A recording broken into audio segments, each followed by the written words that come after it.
Hi, I'm Trevor. And I'm Kyle, and this is Catching Up on Cinema. If this is your first time listening to us, welcome.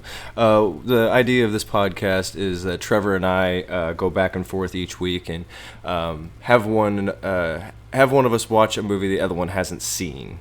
And actually, this month is a little different. We're doing a catching up on most recent movie in a franchise. This week is Alien Covenant. I don't know why we're covering the most recent film in a franchise, but Well, you wanted a theme, and I had to kind of emergency post an episode we did months ago about Halloween 2018. yeah. And I threw something together, and we're just running with it. So Yeah. There's no real reason, I guess. It just seemed like a fun idea for the month. It works. Yeah, it's a thing. We're doing a thing. And we also kind of did it for the new Godzilla movie, which should have been posted by now, by the time you're listening to this. Oh, yeah. Go back and listen to it if you haven't already. Yeah, I think that's going to be a fun one. Might be a little long, but I think it'll be kind of fun. So, Alien Covenant, which came out in 2017, directed by Sir Ridley Scott, I believe. I believe he was knighted at some point. Probably. This is a movie that I think you and I have gone back and forth, like, wanting to talk about pretty much since we started doing podcasts. Yeah. For me, it's kind of a contentious point, because I actually dislike this film on many levels. However, there are certain aspects to it, like certain sequences in particular, that, like, holy fucking shit, I'm glad they exist. Even if the movie as a whole isn't good, they needed to be shot and edited and put into some story, so I'm glad we got them. But yeah, Alien Covenant is the most recent entry in the Alien franchise, which is starting to get a little complicated now that we have the Prometheus sub-series of prequel films.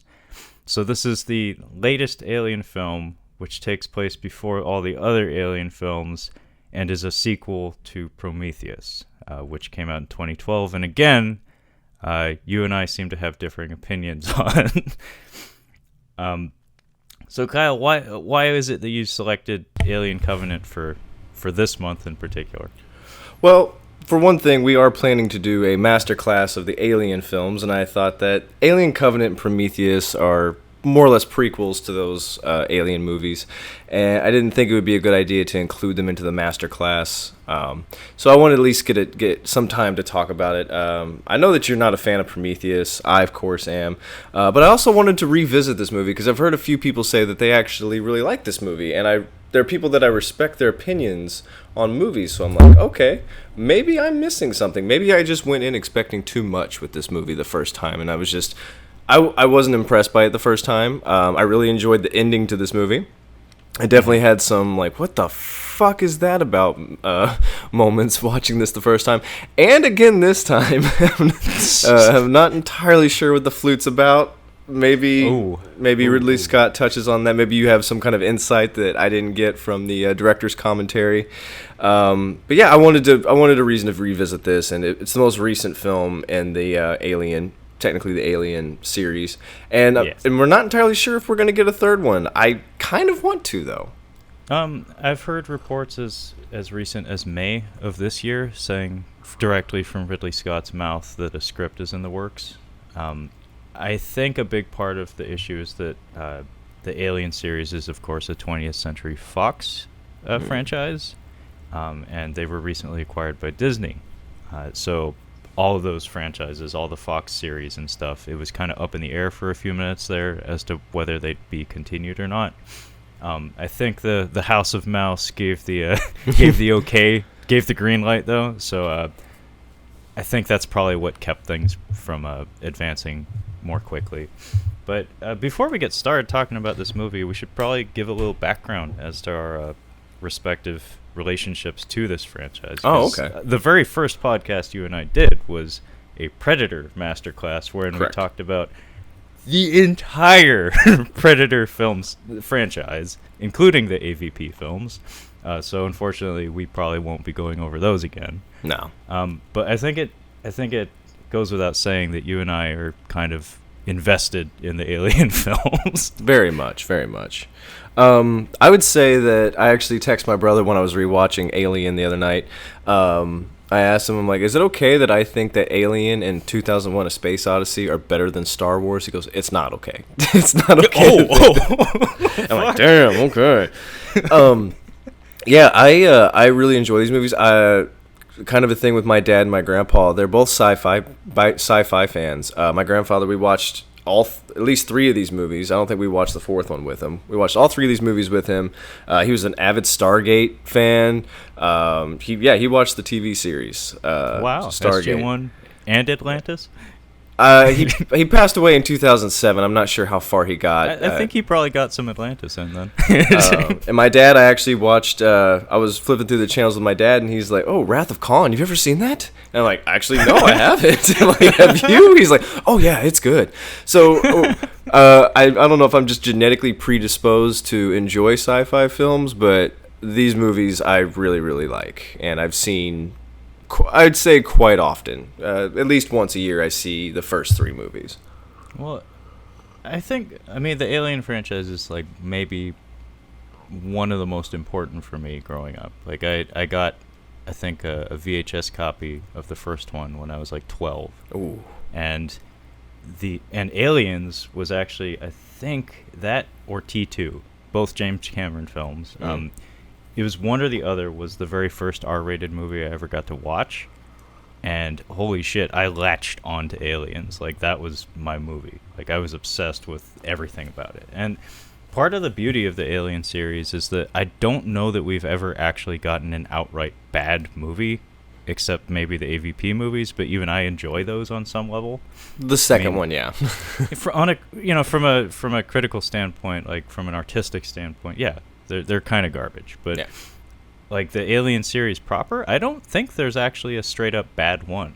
No. And they do some clever stuff with it, where it kind of makes me think of the Mission Impossible series, which of course came much later. But what I mean by that is that a lot of the Alien movies are drastically different from iteration to iteration. Like the first movie is not at all like the second one's not at all like the third's not at all like the fourth, and so on and so forth. And that's rare. Like, a lot of times when you have a money-making franchise or something, you just kind of do the same shit over and over and over again. Well, you have at least 3 iconic directors for the first 3. I can't remember who the French guy. I can't remember the French guy that directed the 4th one. I forget his name, but yeah, we've had accomplished directors for all of them except, again, AVP movies. Yeah. But yeah. I've been watching these movies since I've been watching movies, basically, and it's been really amazing getting to see how they unfold. But this one, I don't have an exact ranking in my head, but I think I would put it probably somewhere in the middle. It's not bad, but I think the pressure is on when you're dealing with a massive production like this in 2017. Like, I feel like if the expectations weren't there, I probably would have enjoyed it quite a bit. Yeah. And that's actually my biggest issue with the movie, is that in a lot of ways it feels like it probably just shouldn't have been an Alien movie. Like, if you had just changed the title and changed the creature design or something, you may have ended up with a movie I really liked. Well, it's a like, we don't need these movies. You don't need to do a prequel to the Alien that's very movies. true. That's very true. We didn't need to know where these things came from. It's fine that they just... I think that Ridley Scott, I believe he directed Prometheus. He definitely he did. He directed Prometheus. It's interesting. He wanted to touch on how these things came to be, but I think he was wanting to tackle more philosophical ideas in these movies. In this one, it's amplified by several degrees, to the point that you can tell he just wants to talk about David.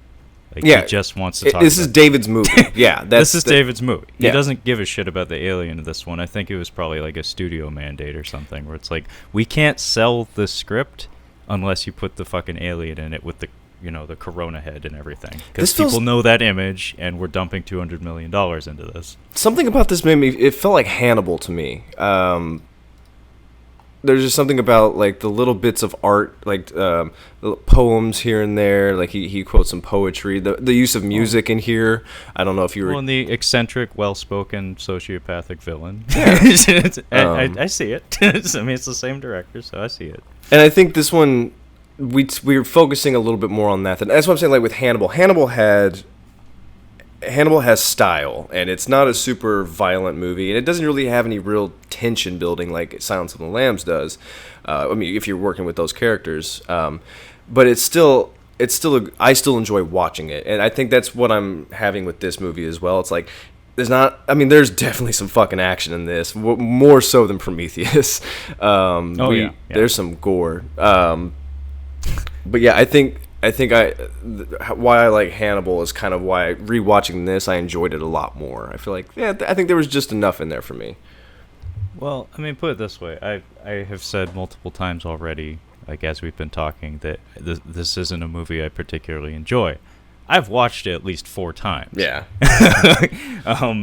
Once the first time, second time to give it a second shot, and then I watched it with the director's commentary in the hopes that would change my opinion of it, because I really, really, really want to like it, and then one more time to prepare for this. So at the very least, it's watchable. Now, I have seen Prometheus about as many times as you've seen Alien Covenant, because I really... Except you like Prometheus. I actually really enjoy Prometheus. I'm apparently masochistic or something. I don't know.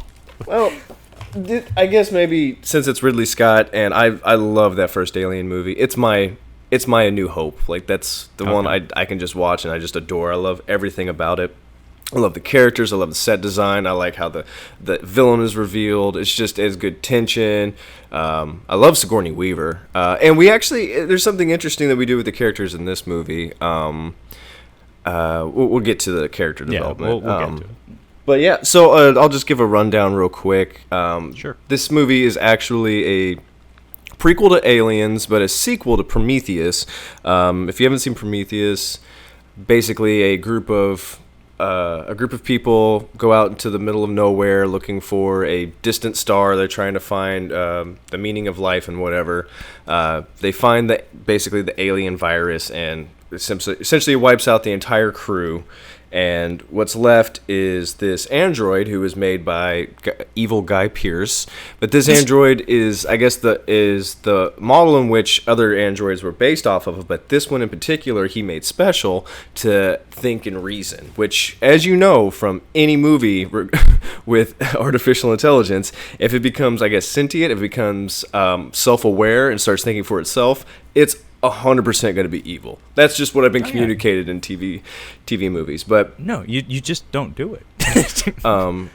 Noomi Rapace survives with David, who is Michael Fassbender, and they get off the planet essentially. And we cut to this movie, Alien Covenant. Yeah.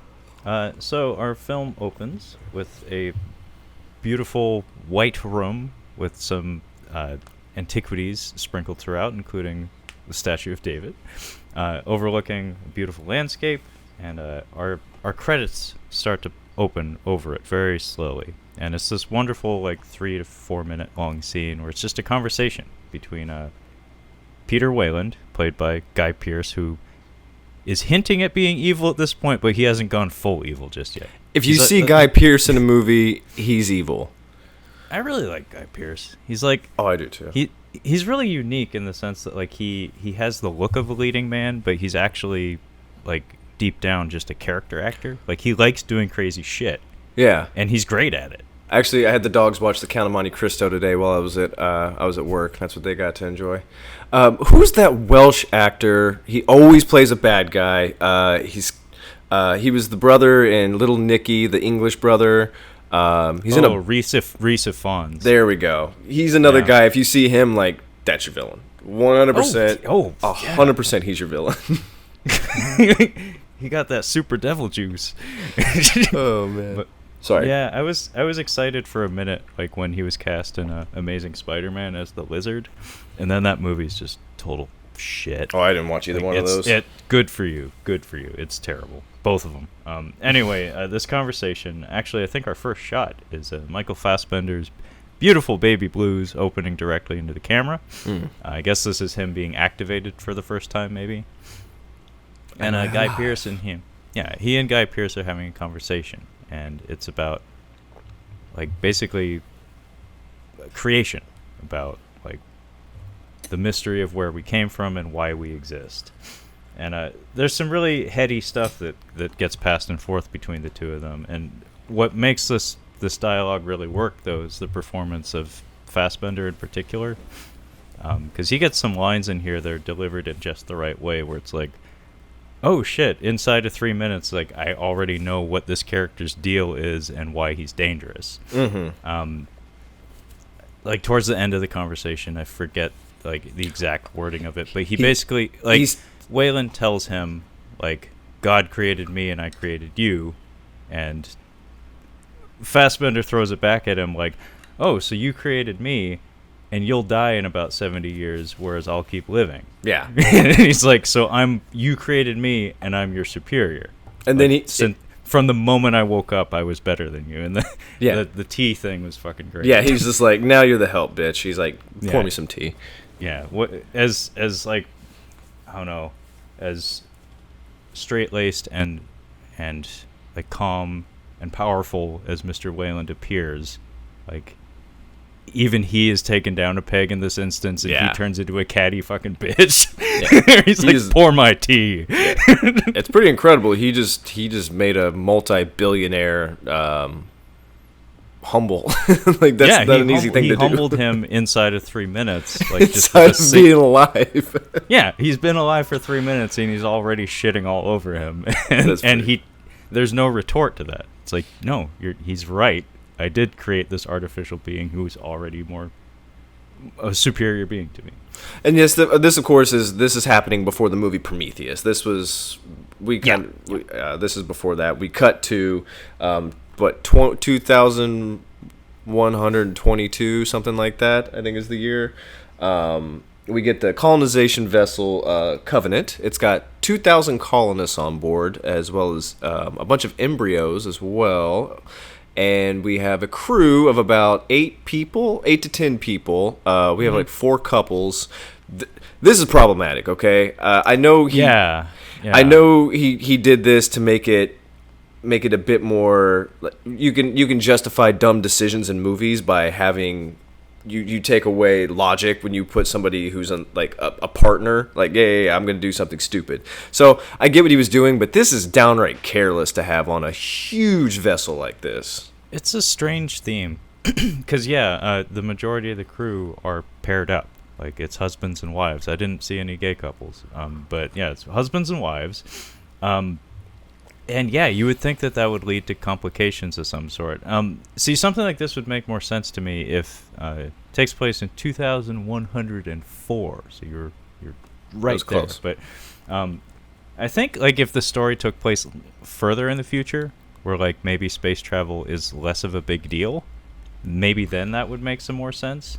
But this is fucking space travel. It's only 100 years from now. Or not even that. It's like, you need to run the tightest of fucking ships to do anything. And having husbands and wives running around with emotional tension going around, that's not safe. They're not supposed to be. Here's the one thing. I'll defend him now. I'll defend Ridley Scott. They're not supposed to be awake. They're awakened early, and that's where the problem comes from. Is they're not even supposed to be awake until they actually get there. So that I understand a little bit. And they're only supposed to be on the ship for a certain amount of time awake before they get there. But we do get the new David, except he's Walter, and he's doing his counselor voice. He's doing the same thing. There's something weird.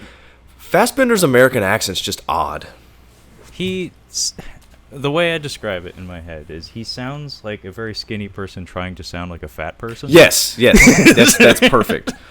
What do you say? Like, yeah, he's like putting a bubble around all of his words. I don't know why he's doing that. I think it's to create a easily referenced difference between him and David, who will appear later in the film.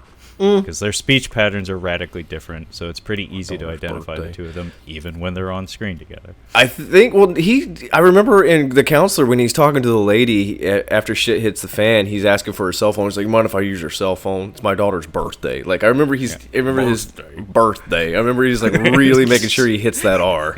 And he's doing the same thing here. I mean, accents are hard, especially when you have one of those weird ones that's like, what, Irish German? Yeah.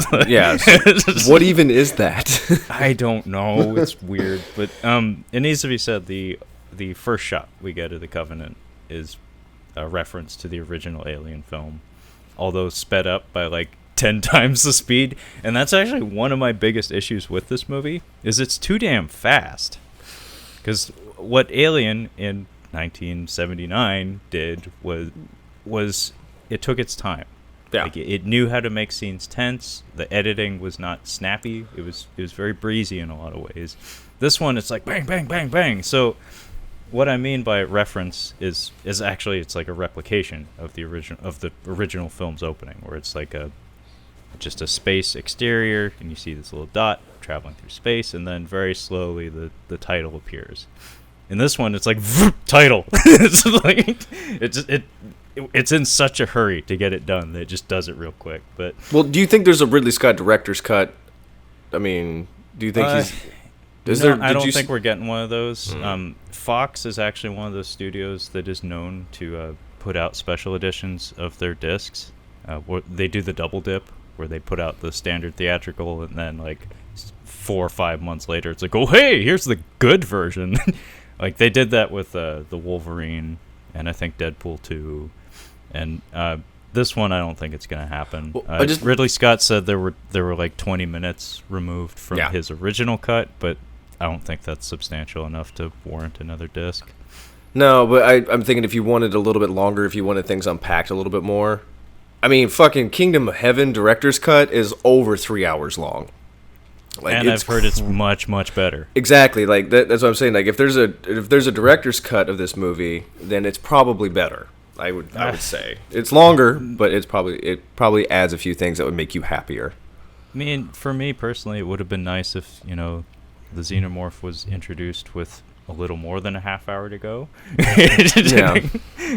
But that's neither here nor there. But yeah, Walter is our caretaker for the ship. He's a synthetic person. We get some lovely exteriors of him deploying the solar sails to recharge the ship, which is beautiful. It needs to be said that the ship design is classic Ridley Scott stuff. It's very much in line with like not 2001 level, but the idea here is function over form.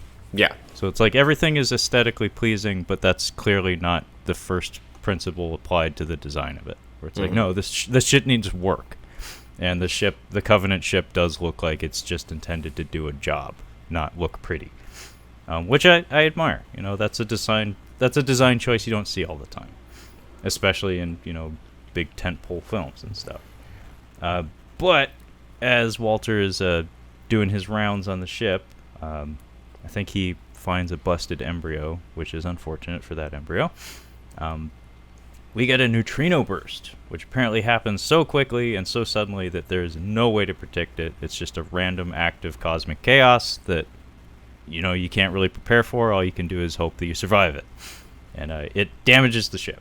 And we get some chaotic shit wherein alarms are going off, the solar sails are damaged, and our crew is forced to come out of hypersleep a little early. Yeah, and we kind of gloss over like when they come out of hypersleep, it's not really touched on in the first one as much, but we definitely get it in Prometheus about like it's awful. Like it takes you a bit to get out of this. Like they're puking up and like really, really tired. They snap out of it in this movie. Yeah, I mean, we get to see a couple shots of people puking and getting the bends and stuff. But I mean, it's like really day 2 of the flu when you wake up. Yeah, I love how they did it in the first one, where it looked like the way they edited it, like with lots of crossfades and stuff. Yeah, it looked like it took an hour just to get out of the thing. Because you get to see John Hurt just like hunched over and like running his fingers through his hair and just like, like looking like boiled crap. And yeah, it has a breezy editing style to it that's like, wow, they just went through an ordeal just to fucking wake up. Yeah.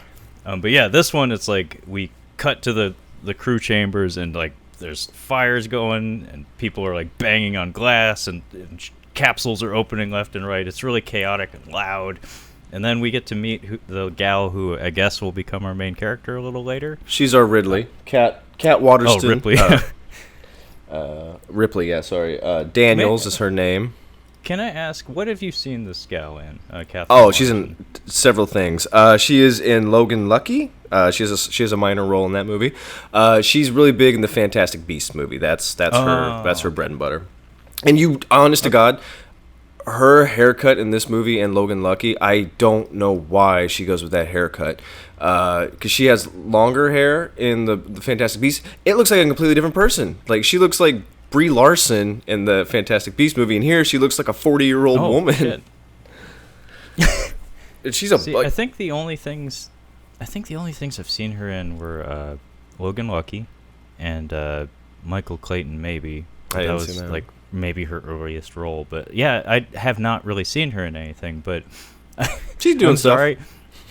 She seems like a very capable actress, but I'm sorry. This whole time, like with that haircut in this film, all I could see was Juliette Lewis. It's distracting. The haircut is distracting. I don't know why. She's a very lovely lady, and I personally think she looks great with the long hair. The short hair, it's fine if she wants to go short hair. It's just the style. I have no problem with short hair. It's just her style of haircut. It's just a weird mushroom haircut. It's and yeah, very, all I could see was Juliette almost Lewis. a bowl cut. It's almost a bowl cut.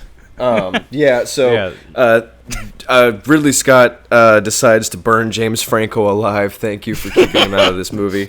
I'm just saying, man. You don't know it's James Franco. It's just some dude with some dumb facial hair, and he's not waking up out of his containment thing or his little hypersleep thing, and he catches on fire. And Daniels is freaking out. Like, they're trying to hold her back, but she's running over there. I'm like, hold her back. This dude's burning alive. This is not something you want. I don't want to see my significant other burn alive. That's not the last memory I want of them. But like, they're not going to save him. They can't get it open. He doesn't make it.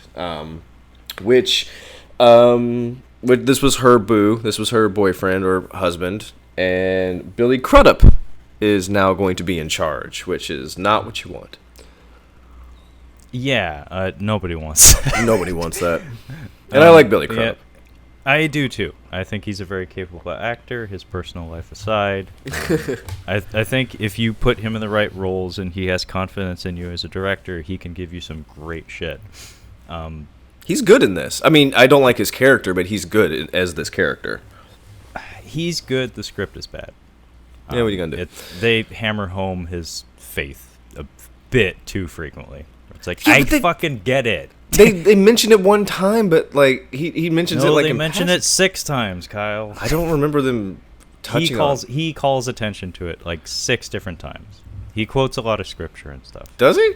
I wasn't Yeah, listening and to him talk. he even refers to his fucking crew as his flock. You've seen this more than I have, so I've seen it 4 fucking times. you know what you're talking about. His character hammers the point home too many times, to the point that it's like it robs him of dimensionality, or is that a word? I don't know. Dimensionality, sure. Sure, we'll go with that. Basically, what I'm trying to say is, if you had made it more subtle, the character would have been maybe more relatable. But now he's very clearly there just to be that guy with the faith.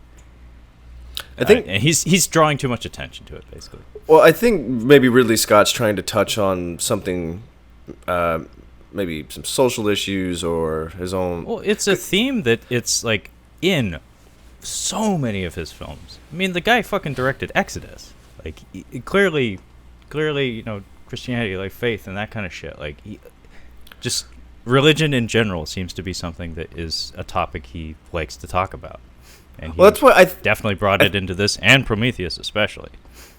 That's what I think I liked about Prometheus was that. That's what the movie's about. Is about like what happens when we find out who our maker. Oh, it's just some more people. Like, well, fuck. Well, But see, that's the problem. Is that for Prometheus, yeah, that made perfect sense. That's the thesis of the film. This one, though, it's just extra shit that is just confusing me and making my analytical brain like ping about things that actually don't matter at all. Yeah. It's just small details. They're just there for no reason. Well, Billy Crudup is not looking forward to being the leader, and he has a moment with his significant other. Her name is Carmen. I don't know how to say her last name. Ijogo. She's in this latest season of True Detective. I really liked her on there. She's in some other. I think she might be in Fantastic Beasts as well. As a matter of fact, I think she's in there. Really? Yeah. Yeah. So we get right off the bat, like, he's nervous. You can tell he's nervous, and he's like, I guess I'm in command. You can tell he's not really looking forward to it. But he actually, did you notice his shaky voice when he's addressing everybody? Like, it's like me trying. His eye line in particular is interesting because he doesn't know where to look or where to put his hands. He's very clearly just not nervous speaking in front of crowds to begin with, but now it's like people are dead, and I'm supposed to be the guy who's in charge, and this is really weird. Yeah. Just before this meeting scene, we get Daniel's mourning in her quarters. She has like all of her like totems, all the things I guess that would remind her of her dead James Franco, laid out on the bed. She has an iPad that's totally not an iPad. It's just a tablet.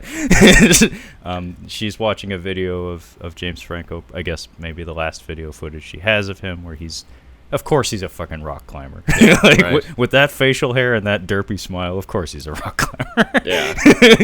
It's basically just him saying, "Wish you were here. I love you." And her acting in the scene is quite good. She is just emotionally crushed and is in tears.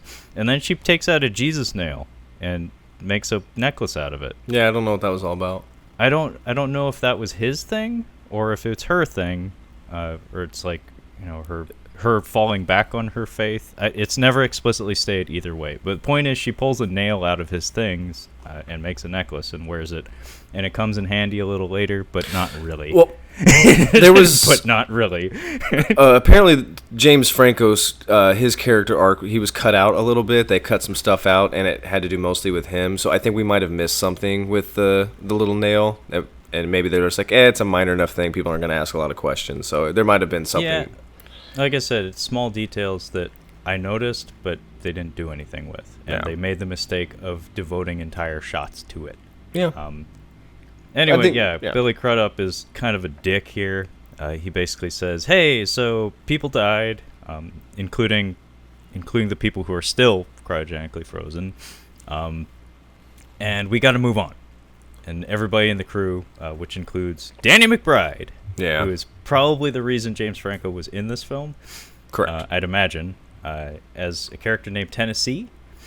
He's probably the most straight-up enjoyable character in the film because, of course, he's Danny McBride. It's Danny McBride. He's in always fucking space. He's always going to be the most enjoyable character if you put him in something. Of course. It goes without saying. But, yeah, he points out the fact that, hey, some people died and we need to fucking acknowledge it. Yeah. But Billy Crudup says, no, we're going to power on ahead. We got too much shit to do, so we're going to fix the solar sail and repower the ship, run diagnostics, and get to work. And everybody's like, you know the lady in the back there that's in fucking tears? Her husband just burned alive in front of her. Maybe we should talk about it. I'm with Billy Crudup on this, and it's why I liked not Chris Pine. What's the other Chris? Captain America. Chris Evans. Oh, Evans. In that movie Sunshine. He's the legit dick. He's the one who's like, this is what needs to happen. Like, he's just like, it doesn't fucking matter what... You need that dick. Yeah. Like, honestly, to get certain things done, you do need that guy. Yeah. And in this case, you're not wrong, because the ship is damaged. They rely very heavily on a computer system called Mother. Oh, it's magic, yeah. Yeah, it is robot computer magic. Mm-hmm. So if that computer is damaged in some way, they're doomed. So I get the sense of urgency. It's just the way that's framed. He's meant to look like an asshole here. Does he acknowledge them? I know they're like, we have like, hey, there's a dead, like, we have somebody who's dead. We need to take care of that. Does he? He's like, yeah, let's take care of stuff first, and then we will have a proper thing for him. No. Maybe he just does that. That's why. That's all he needed to do. He's like, listen, I know everybody's sad. Let's get shit done, and then we will do something before we go back into hypersleep or whatever. but he doesn't acknowledge it at all. He just kind of powers past it. But I did love his little exchange with Walter here. Where again, it's very catty. Where coming from an artificial person, it's very catty. Where Billy Crudup asks him a question, and he ends it with a question, basically with yes.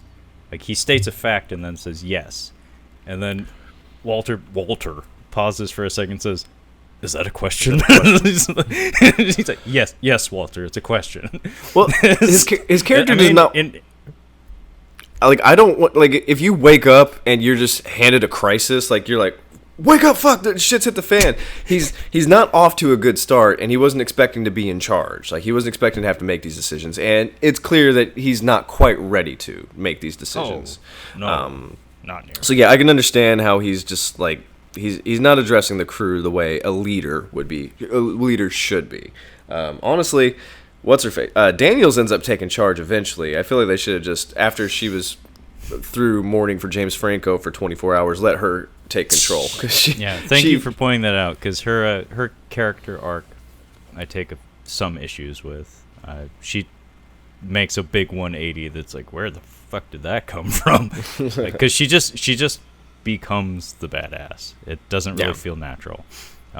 But speaking of which, she's not badass yet, though. So her first task, she takes it on herself to head to the terraforming bay, because a bunch of engineering equipment has sprung loose. It needs to be shackled to the floor. And Walter goes with her, and they do some work in there. And then she talks at him. She does a little therapy session with Walter. Yeah. Where she just spills her guts about all the feelings that she's feeling right now, and how she's devastated and feeling lost and doesn't know what to do, because the only reason she's apparently on this ship is because, of course, James Franco, the bearded rock climber, wants to build a cabin by a lake a galaxy away from her. Yeah, right. It's like that. Yeah, that seems like the kind of guy who would think that's the coolest fucking thing ever. I would do it too. She apparently was just along for the ride. And now she doesn't know what to do, because his enthusiasm, I guess, was what got her to do it. And Walter comforts her a little bit. Yeah. Meanwhile, I think this is when Tennessee heads out to do his spacewalk to repair the solar sail. First what we do is Billy Crudup's upset because they're doing a little funeral thing for James Franco, and he's like, he's kind of like just listening, like kind of having his own little moment with grieving, but he also snaps back to like they disobeyed a direct order. Like, I told them to do this first, and then we'd maybe do this later. And his wife is just like, listen, these are your neighbors. These are going to be people that you're going to be spending the rest of your life with. Maybe you need to give them this moment. Like, don't be like this. And when we get there, like, you're probably not going to be as in charge anymore. Once we get things set up, like, it's not going to be the same anymore. But I had written down, like, of course Danny McBride's character brought liquor. And he also brought Jack Daniels, which Jack Daniels it's the top shelf of bottom shelf liquor. Like, you figure he's probably got a better case of liquor and better case of whiskey back that he's got hidden. He's like, I'm just going to give him the regular shit. I'm going to save the good stuff for later. Hey, I mean, cross promotion and product placements are a thing. I mean, 2001 was covered in them, and this, I guess, we have Jack Daniels, and the John Denver estate is probably pretty pleased. I'm fucking tired of John Denver coming up in movies. This is ridiculous. What's her name? Kat Waterston. This is the second movie she's been in where this same John Denver song has come up. I wonder if it comes up in Fantastic Beasts at some point. Jesus. But yeah, they go out to fix this solar flare, and you're expecting something bad. I was expecting something else bad to happen. Yeah, actually, I was kind of pleased that nothing bad happened. Right? It's just a spacewalk. Yeah, just a spacewalk. They fix this big solar panel, and Tennessee gets the weird helmet message, and it looks like something bad's going to happen, but they go back in, and they're able to figure out kind of what's happening in the message. Yeah. So he gets some sort of message that has both audio and visual data, although it's all garbled. Like Yeah. it looks like something off of like an Atari or a Pong game from the Yeah. 70s. You can't make out any distinct images, and the audio is pretty fucked up. But yeah, they replay the message through his helmet because I guess it recorded it or something, and all the crew are listening in on the audio, and Tennessee, Danny McBride, kind of just starts humming to himself, and he identifies the melody as John Denver, Yeah, Country Road. Which is very unusual to hear, thousands, if not millions of light years off into space somewhere? Yeah, and their reasoning is right. They're like, what are the fucking odds that we're gonna hear this song this far out and this random? Like that, it's astronomical. Like there's no way we would hear this. And I thought originally that everybody agreed that they should go check this out. It's only two people. It's actually Billy Crudup and the girl that doesn't want to get back into her thing. She doesn't want to get back into cryo sleep. So where the message came from is from a hospitable planet. And they're like, this is actually roughly the same size, same atmosphere as the one that we're looking for. And they're like, well, the logic is like, well, we can go check it out. And if it works out, like maybe we can just stay at this place. But Kat Waterston's character, Daniels, I gotta keep calling her Daniels. She's like, listen, we've spent decades trying to find this one hospitable planet where we can repopulate and, continue the human race. And she's like, this seems like a bad idea. Like, this is just gonna mess up everything.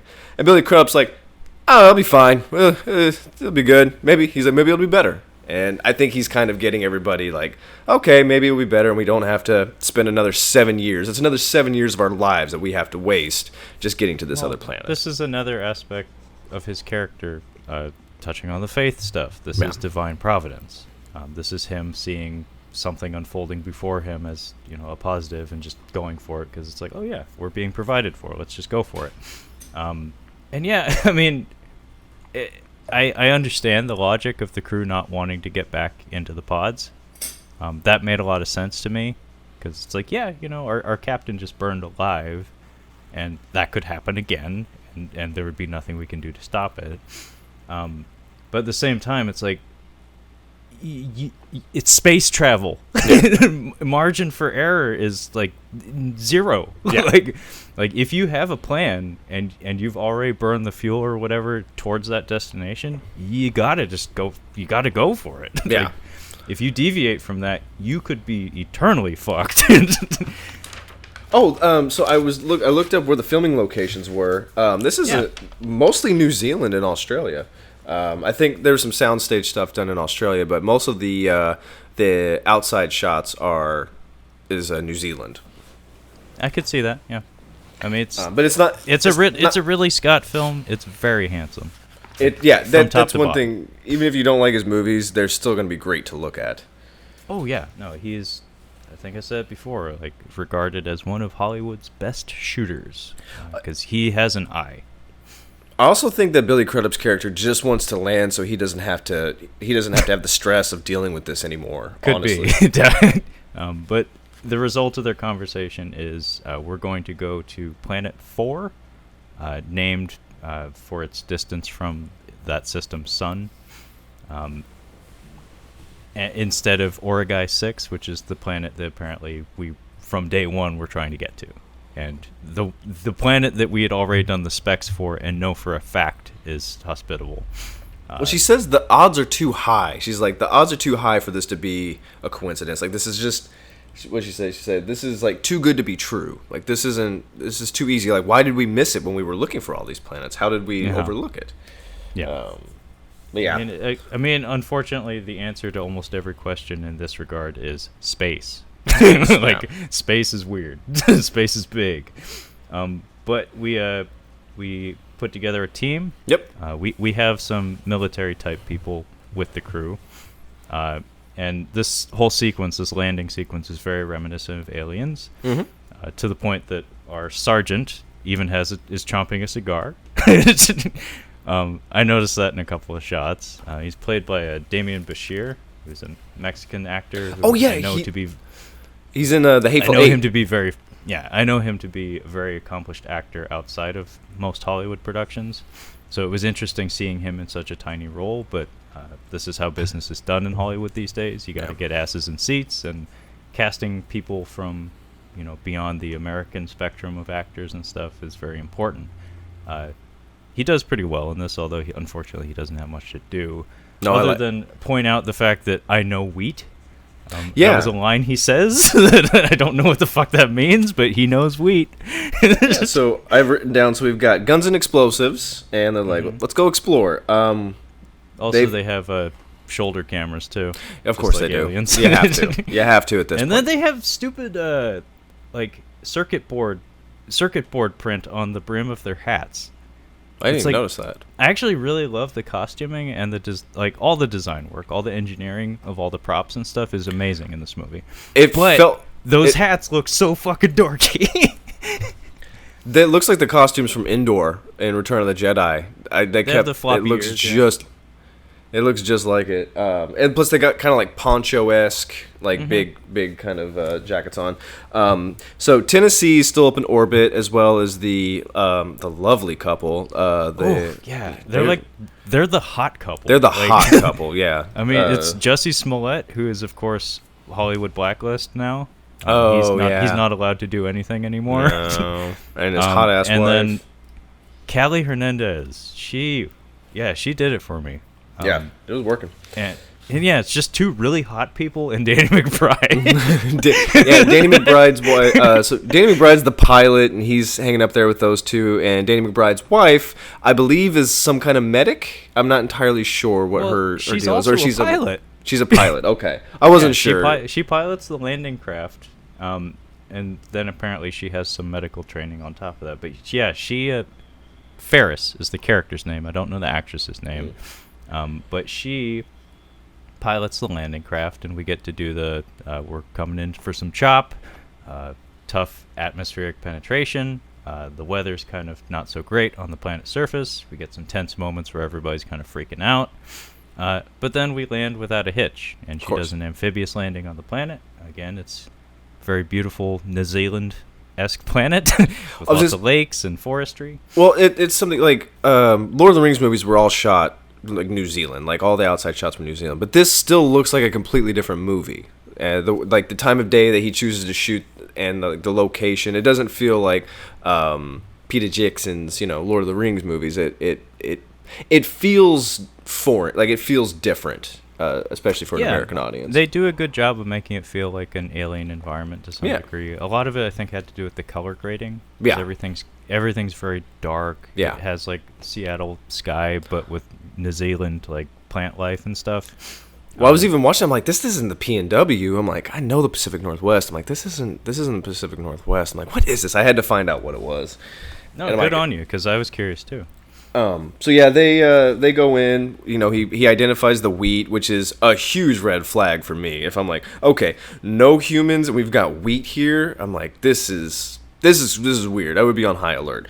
Corrine, Billy Crudup's wife, she decides she wants to go look at some plants. I guess she's a botanist of some kind or a biologist, and she stays back with a beefcake with a gun.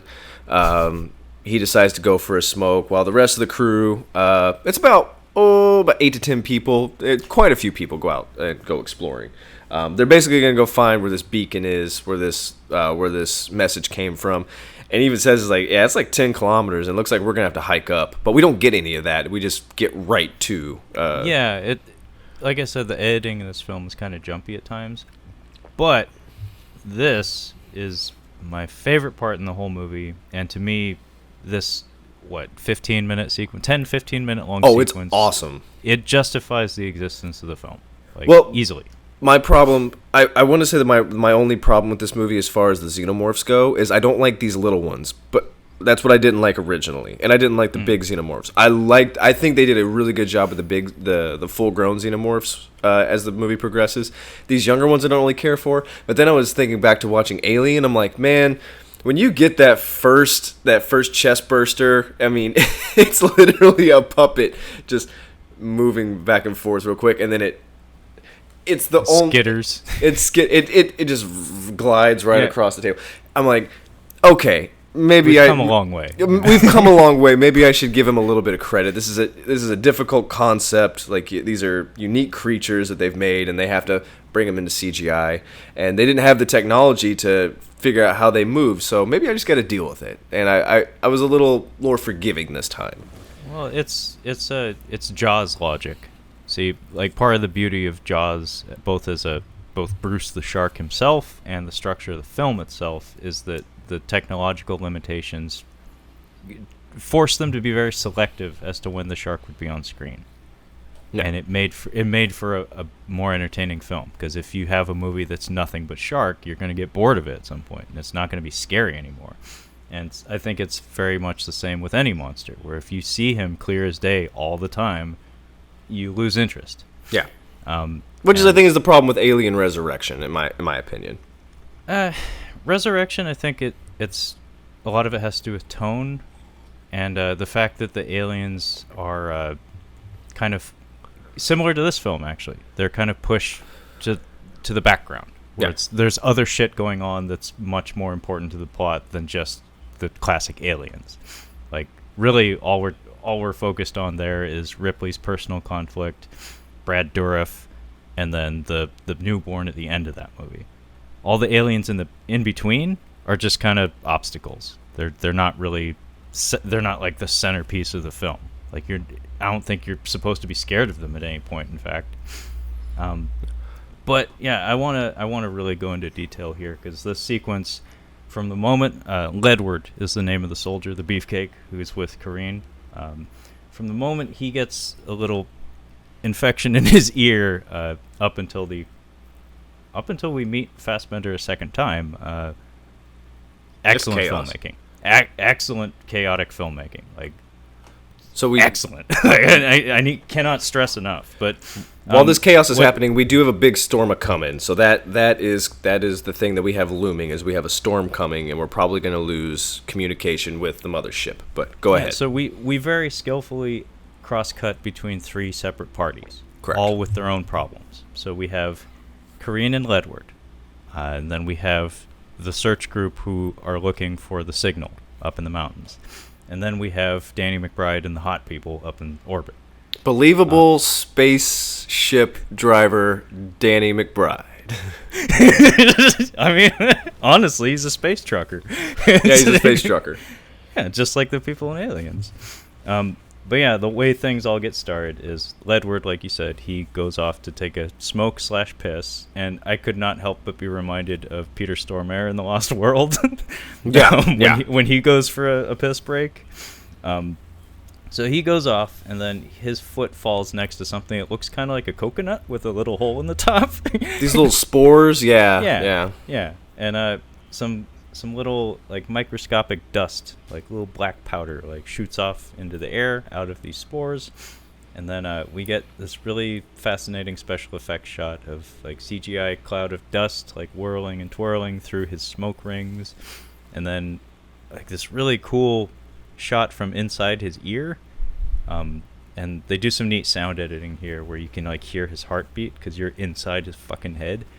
Yeah. And then we see this little black cloud, like, embed itself in the skin inside his ear and actually just, like, go inside his head, basically.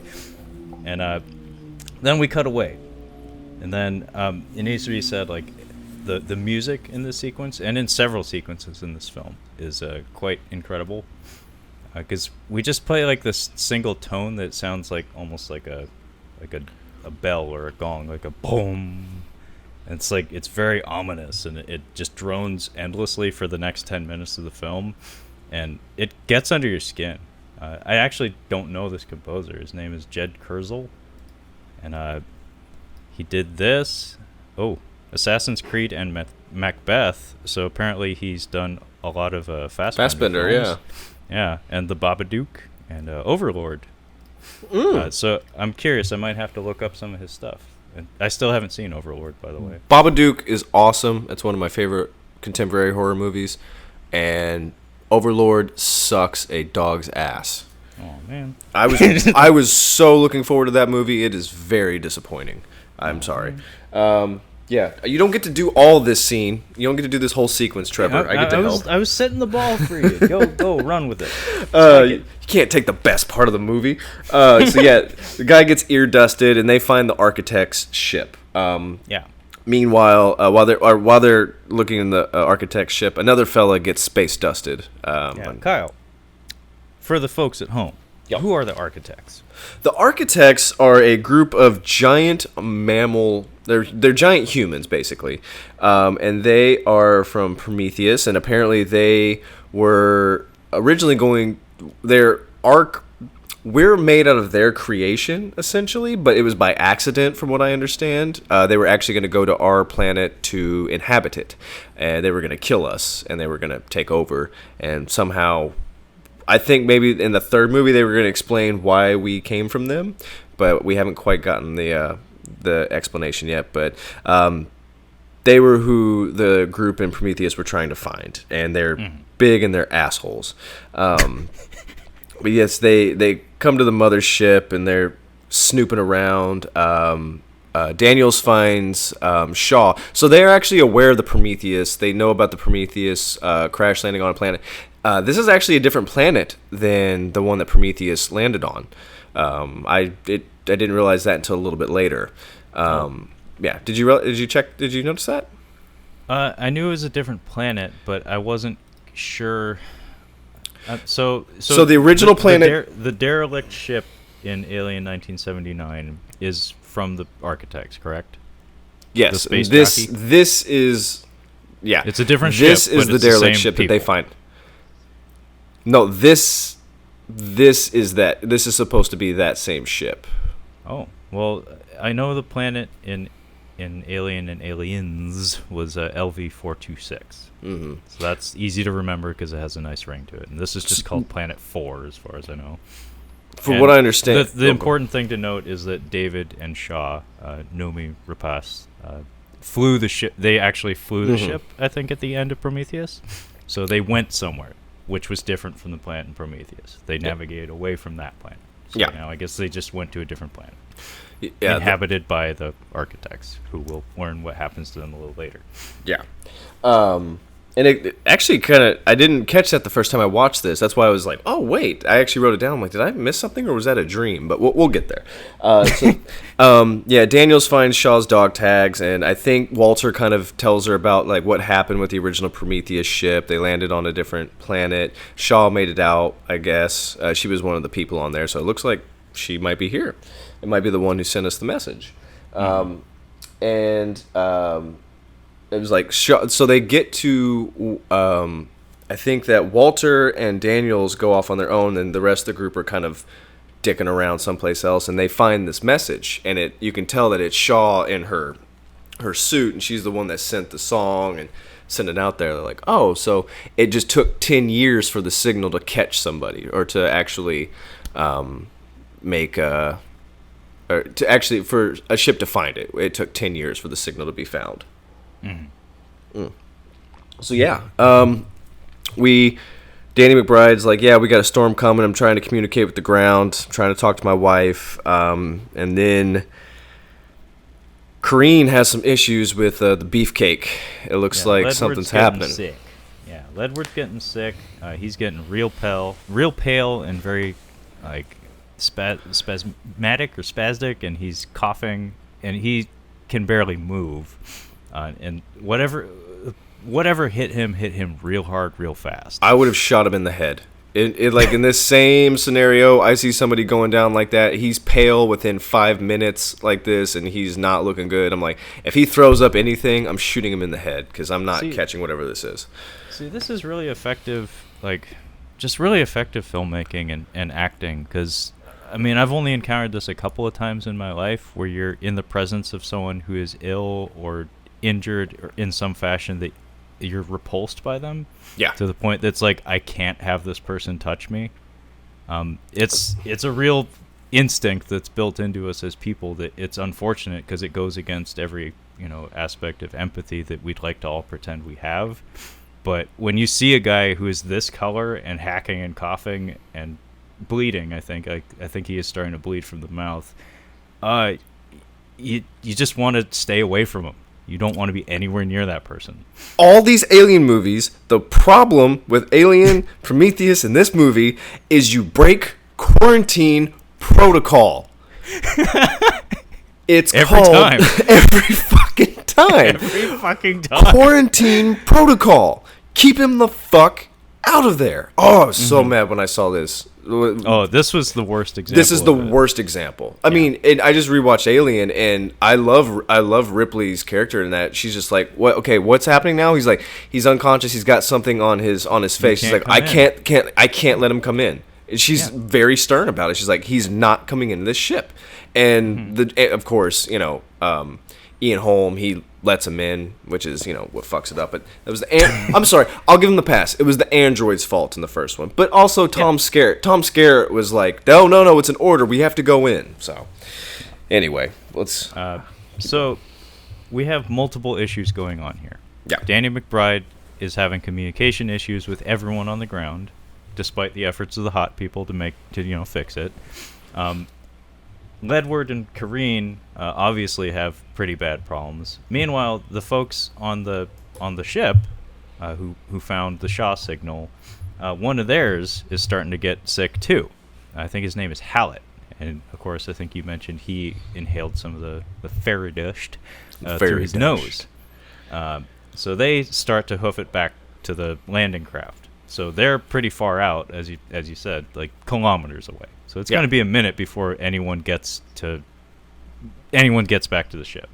Meanwhile, Danny McBride's wife, Ferris, has been alone with the ship and is freaking the fuck out because she's hearing all this radio chatter, in fits and spurts, by the way, and she apparently doesn't have the nerves for it because she's freaking the fuck out before she's even seen any of this. Great act. She's doing a fantastic job. She is, but her character is frustrating as all hell.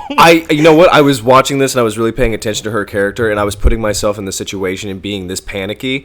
Like, spoiler alert, she quarantines the guy with Kareen, and then at one point, she opens it back up, and because she's like banging on the door, like, you have to let me out, you have to let me out. I was putting myself in that situation, like freaking out and like trying to, like, how do I justify this? How do I let them out? I'm like, okay, if I can get her out and kill whatever's in there, okay. And in this situation, if I was really panicking, I might make this same decision. It's believable. It is believable. It's just like as a person watching this all unfold, it's just like, oh my god, this is just the worst. Like, this is awful. Hindsight's 20/20. Like, damn, I shouldn't have let him out of there. But having like, it's like backseat driving. It's like, you see a bad football play and you're like, duh, I wouldn't have done that. It's like, no, you weren't in that situation. You don't know what kind of pressure. If you had that many 300-pound men coming at you at that speed, of course you'd fuck up. I mean, you just want to stay alive. This would be the equivalent of one of my friends' wives, like in there. I'm like, I can't let you out. I'm like, Okay, come on, hurry, you gotta hurry. But at the same time, my nerves are fucked, and I'm open to suggestion because I don't know what to do. See, this is why you don't have a bunch of couples and people that are familiar with each other doing this shit. Oh, some of the shit she says to him over the radio is pretty funny because she's like, "Don't tell me to fucking calm down." I was like, "Ooh, that's a husband and wife line." Yeah, we don't have time for this, babe. But yeah. Kareen and Ledward somehow make it back to the landing craft, and Kareen is just screaming at Ferris to help her, and she's just not doing it. Like, she's all thumbs. She's kind of running in circles, doesn't really know what to. What do you she do? Doesn't know where to be or what to do. Well, if she's a mechanic or if she's a pilot, she's like, I'm not a doctor, man. I'm not a doctor, man. Like, I don't know what to do. I don't even know what's happening to him. This is a different thing. He got Ebola? Again, he's puking blood, and Kareen's like doing her best to like carry him onto the landing craft. And there's a really good shot here where Ferris is following them, and she's like on the ramp, and she steps back onto the ship, but then she steps out for a second, and she like looks around and doesn't know what to do, and then she like takes off her gloves. And you can tell she's, like, making excuses to follow them. She's like, I know I'm supposed to go with her, but I really don't want to. They do a really good job of making it a very tense atmosphere. And again, the music and the editing and also the cinematography starts to turn, like, handheld for this whole scene. Yes. Which I think is effective. Yeah, it's very effective, and it's not something you see throughout the entire movie. It's just the scene for the most part. And Ledward, they take him into their med bay, I guess. It's like a surgical table behind a blast door of some sort. And Ferris stumbles in, and she's supposed to be helping, and she takes off Ledward's shirt, and she's facing his back, so he's facing the other direction, looking at Kareen. And then she gets a little blood spray in her face from his back. Puke. I would puke. Something was pushing outward. Being as this is an alien film, we all know something's going to happen. Something's going to come out of him. But it doesn't come out all at once. So these little sores form on his back, and then there's a psst of blood. Just a little misting on her face, and she just gives this look like, I'm out, bye. Yep, 100%. You guys are locked in. That's exactly what she does. She just like blinks a few times and walks out of the room. She's like, I'm going to go call someone. So she's like, her logic is, I just can't be here right now. And she leaves, and then she seals the door behind her. So it's a blast door, and I guess it only opens from that side. Quarantine. Yeah, so doing it right, I guess, although maybe you should have done that before you got blood sprayed on your face. And then as I said, we keep cutting back and forth between all this chaos happening at once, where she, I think, heads to the cockpit to try to get back on the radio, to call her husband, or Billy Crudup, or both of them. Nobody seems to be able to help because everybody's far away. And then Billy Crudup's like, we'll get there when we get there. Yeah, he's not sensing the urgency or that there's a problem. He's just going, we got to keep going. Yeah, never mind the fact that his wife is, in harm's way at this point. So, yeah, we keep cutting back to the other guy. It's starting to take a hold of him. He's, like, screaming, and they're trying to hold him down, and he's having the same problems. He's, like, they're both having these spastic convulsions and shaking. And it's well done. Yeah. Sometimes you see, like, convulsions where they speed it up, and it just looks phony. Whoever played Ledward is a good physical actor because he looks like shit, and he looks like he's dying. Same for whoever did that in Venom. There was one good shot in Venom where somebody was having he was like getting twisted, and you could tell it's a guy who's like really flexible. He was like really bending his body like that, which is, I like that. I appreciate that. You're getting somebody who can actually, not really an actor, just somebody who is capable. Just a contortionist or a dancer or something. I appreciate that. Well, I mean, it's like casting the man in the suit for a monster role. It's like Doug Jones. It's like, find the skinniest, most capable hand actor you have. We need somebody with a sinister smile and a very, very villainy voice. Tim Curry. All right. Easy money. So yeah, I love this sequence. The lady's trying to, the wife's trying to communicate with Danny McBride, and it's just not happening. So she grabs a gun, and she's going to go back in there, and she's going to take care of business herself. So these are kind of concurrent. Oh, actually, the guy in quarantine is the one who first gets. It's a back burster, but it's a chest burster. But this thing I think pops out through. No, it pops out of his front. That's his back. It's his back. One of the criticisms of at least the subsequent movies, the Alien movies, is that the first one, like, John Hurt was like up for at least a day. Like, he was, I don't know, it wasn't even a day. The thing, once it got off of him, it was only like maybe an hour later. So yeah, it just seemed like it was a longer amount of time before the chest burster popped out. But this thing pops out, and now Kareen is stuck in there with it, and this thing just starts fucking eating her, and it's pretty brutal. He's picking at her pretty good. I really love when it comes out because it is gory, and it has this like little like embryonic like sac that comes out that's still hanging from his body because he just like falls backwards and he's still draped over the table. Yeah, it's really grisly shit. It's pretty brutal. This thing's like the size of a small dog. Yeah, and it's covered in spines, and it's white. It's white. So this is not traditional xenomorph. This is something related, but not what we're used to.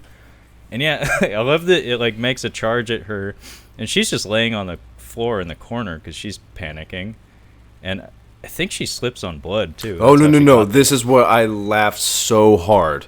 So Danny McBride's wife comes in after... They both slip on the blood. Yeah. So she slips a little bit. Corrine comes in with the gun. She opens it up, slips on the blood, falls on her back, and shoots the gun onto the ceiling. I laughed it's so good. I don't think it was supposed to be funny, but the way they did it, it is hilarious. I had to pause. I was laughing hard. too. No, I was laughing too. I mean, it's not funny, but I'm sorry. You can't. It needs to be said. In my notes, I wrote that Ferris is Upham. Upham? As in Yeah, she is. Corporal Upham from Saving Private Ryan. Yeah. She's essentially the Upham. same character in this scene. Upham. Instead of gathering ammo, though, she's just supposed to go and fucking help in any way. No, she needs to keep that thing quarantined. But yeah, that's what's kind of bullshit about this scene. Actually, is she tries to kill the thing. She tries to seal the blast door and secure the quarantine again. Although by opening the door, you kind of failed in that regard. Correct. I laughed again because she gets her ankle caught in the door. So that ankle's fucked. But then she does manage to escape before the little critter. I think it's called a protomorph. Yeah. So what I'm gathering is if these things infect a human with spores or just like the liquid of some kind, they're not as big. It's only the face huggers that actually get the full sized xenomorphs. At least that's what I picked. This is all fucked. This is actually a little problem that I have, is that the black goo that was very prevalent in Prometheus and also factors into the plot of this film makes no goddamn sense. There's no rhyme or reason to how it works. It's magic space goo. It just does stuff. So it does whatever the script feels like. Well, I'm going to stop you there. So the goo was, as we learned from David, this is a weapon that was synthesized, and it's very much a weapon. And I think what happens is spoiler, David finds this world of architects, and he drops all this stuff on there, all the stuff, and it kills him immediately. Like, it really kills him. I think these spores that they're bumping into are left over. It's some kind of fungus that has pieces of it, but it's not the full weapon, or it's something that's or the weapon is latched onto something organic and has made something new, and that's why the dust is able to get into people. And I think that's why, at least from what I can gather, that we have these different sized and different colored xenomorphs. Is the face huggers give us the real, because there's only one face hugger in this, or there's only two people that get got by the face huggers in this movie, and they actually create a full-size xenomorph from what we see. Well, I'll fight you on that, and I'll just say that the way we get face huggers is David. Correct. David engineers them. Yes. So the black goo does any number of things, because even David himself in this movie explains that it either kills all non-botanical life outright, or it infects it and causes it to give birth to something else, some other organism. And it might be I was going to say, it might also be how much, because in Prometheus, at the beginning, the dude drinks a whole bunch of it and dies instantly, and he dumps a whole bunch of stuff on there. There's only little bits that are getting into people, so maybe if it's in little bits, it just infects them.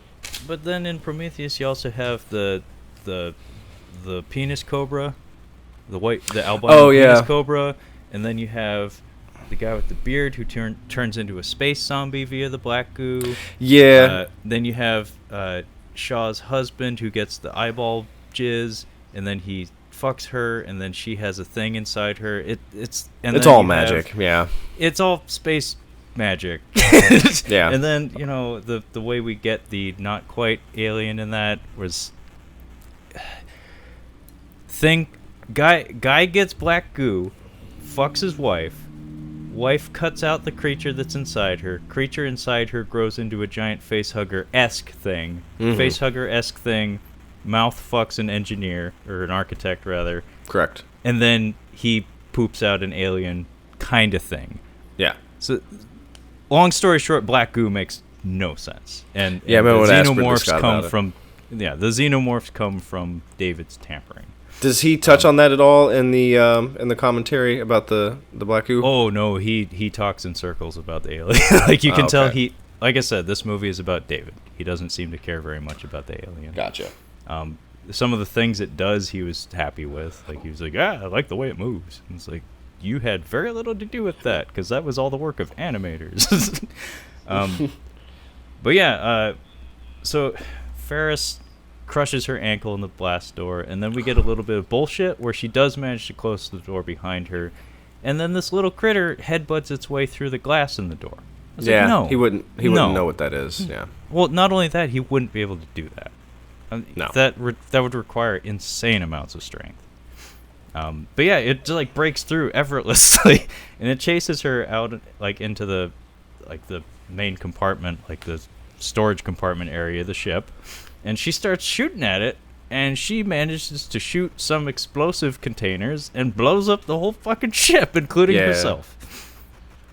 Yeah, just in time for Billy Crudup and his crew to like be within earshot of it, so they get to see it all happen. I'm like, she is dumb as fuck. Yeah, I was like, well, the Predator did that in AVP Requiem. He's like, oh fuck, boom, shot a hole in the ship, and then they crash land. That was pretty funny. That was pretty funny. So yeah, right as the other team are showing up with their guy that's in a lot of pain and screaming, right when they get there, the ship explodes, and like, oh fuck.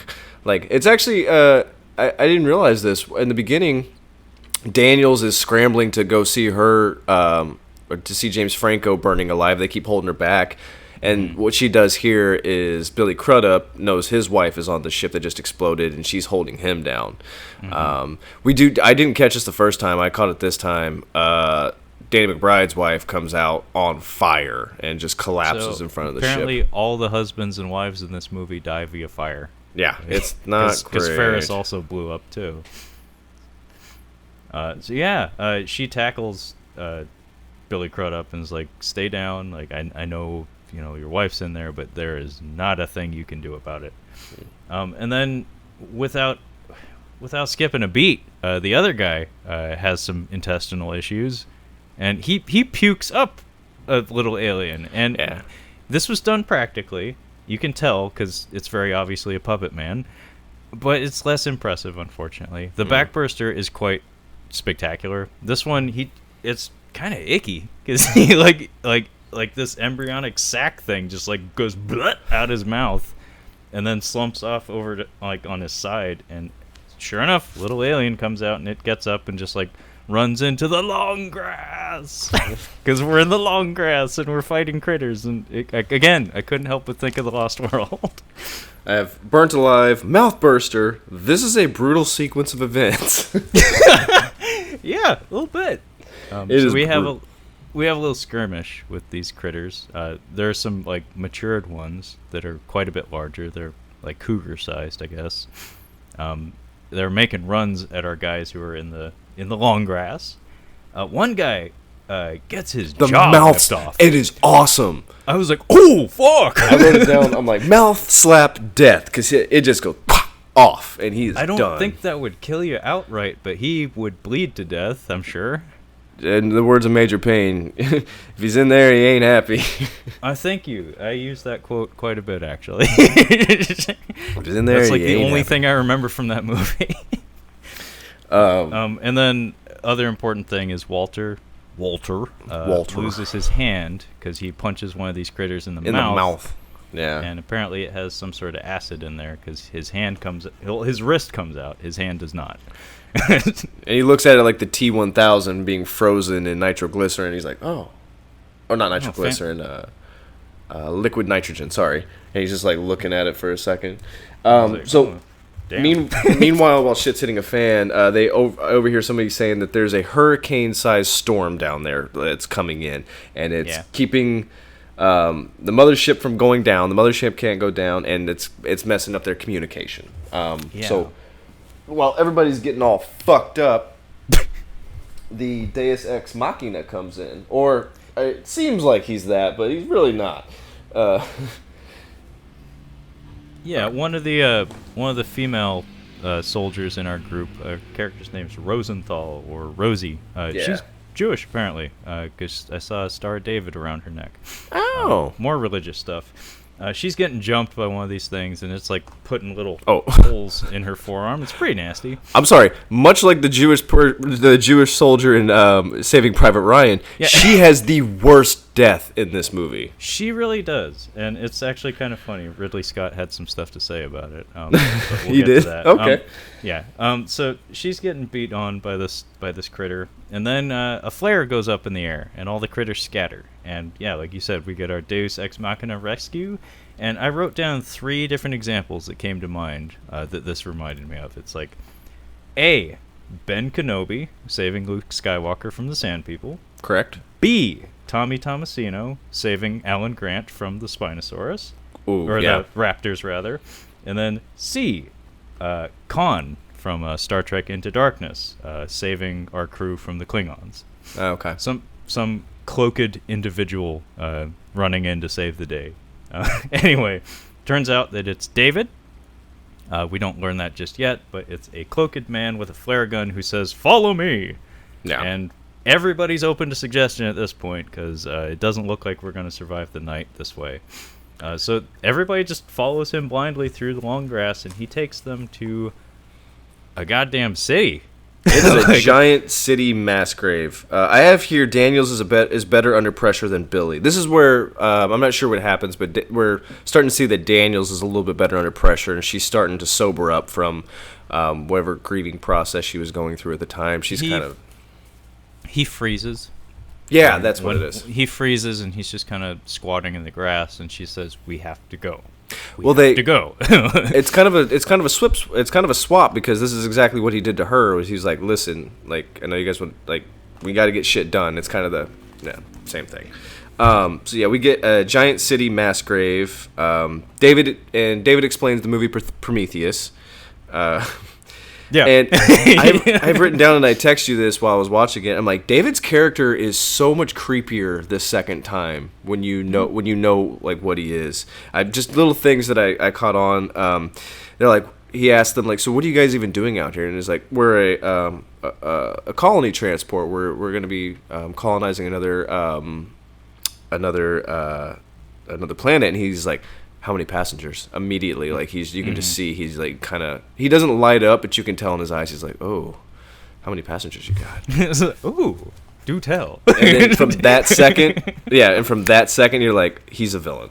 Yeah. Oh yeah, no, I think the major difference between the style of performance and the writing of the character is that David in Prometheus was curious. Correct. David in Alien Covenant has almost like a holier than thou attitude about him. Where he absolutely does. He has a superiority complex where he's reached full villain status, where it's like, what I'm doing is correct. Like, yeah. I don't see why anybody objects to all this. Like, this all makes sense to me. Why doesn't it make sense to you?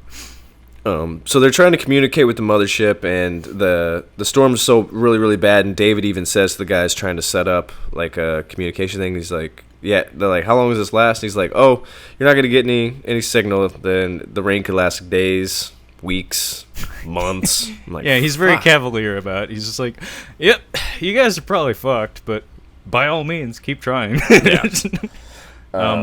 I like that Daniels points out, like, I think she talks to Walter, and she's like, I don't like this. This is weird. Why is everyone dead, and why is a human-built android on this planet? And so I think she confides in Walter, and he's like, I'll go talk to him brother to brother. Yeah. And I think we get the fingering scene. The fingering scene. The flute. Oh, gosh. So, yeah, let's see here. I got a few things. First, I also have another note. Again, maybe couples as crew members isn't a good idea. Because now Danny McBride is getting antsy, and he wants to go down. And the hot couple are like, listen, we can't do that. And he's just like, fuck it, I want to go down there. And they're still arguing about this. See, I didn't take very many notes, obviously, about Danny McBride and the hot people, because we cut back to them pretty frequently.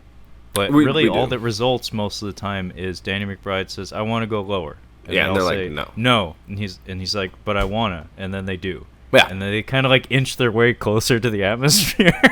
Yeah. We get David cutting his hair. Again, I really like this because he has no reason to cut his hair. He has long hair. It's grown out. And originally watching it, I didn't think much of it, but now that I watched it the second time, I'm like, he's cutting his hair because he has a plan. Yeah, he has a plan, although it's kind of weird that his hair color changes.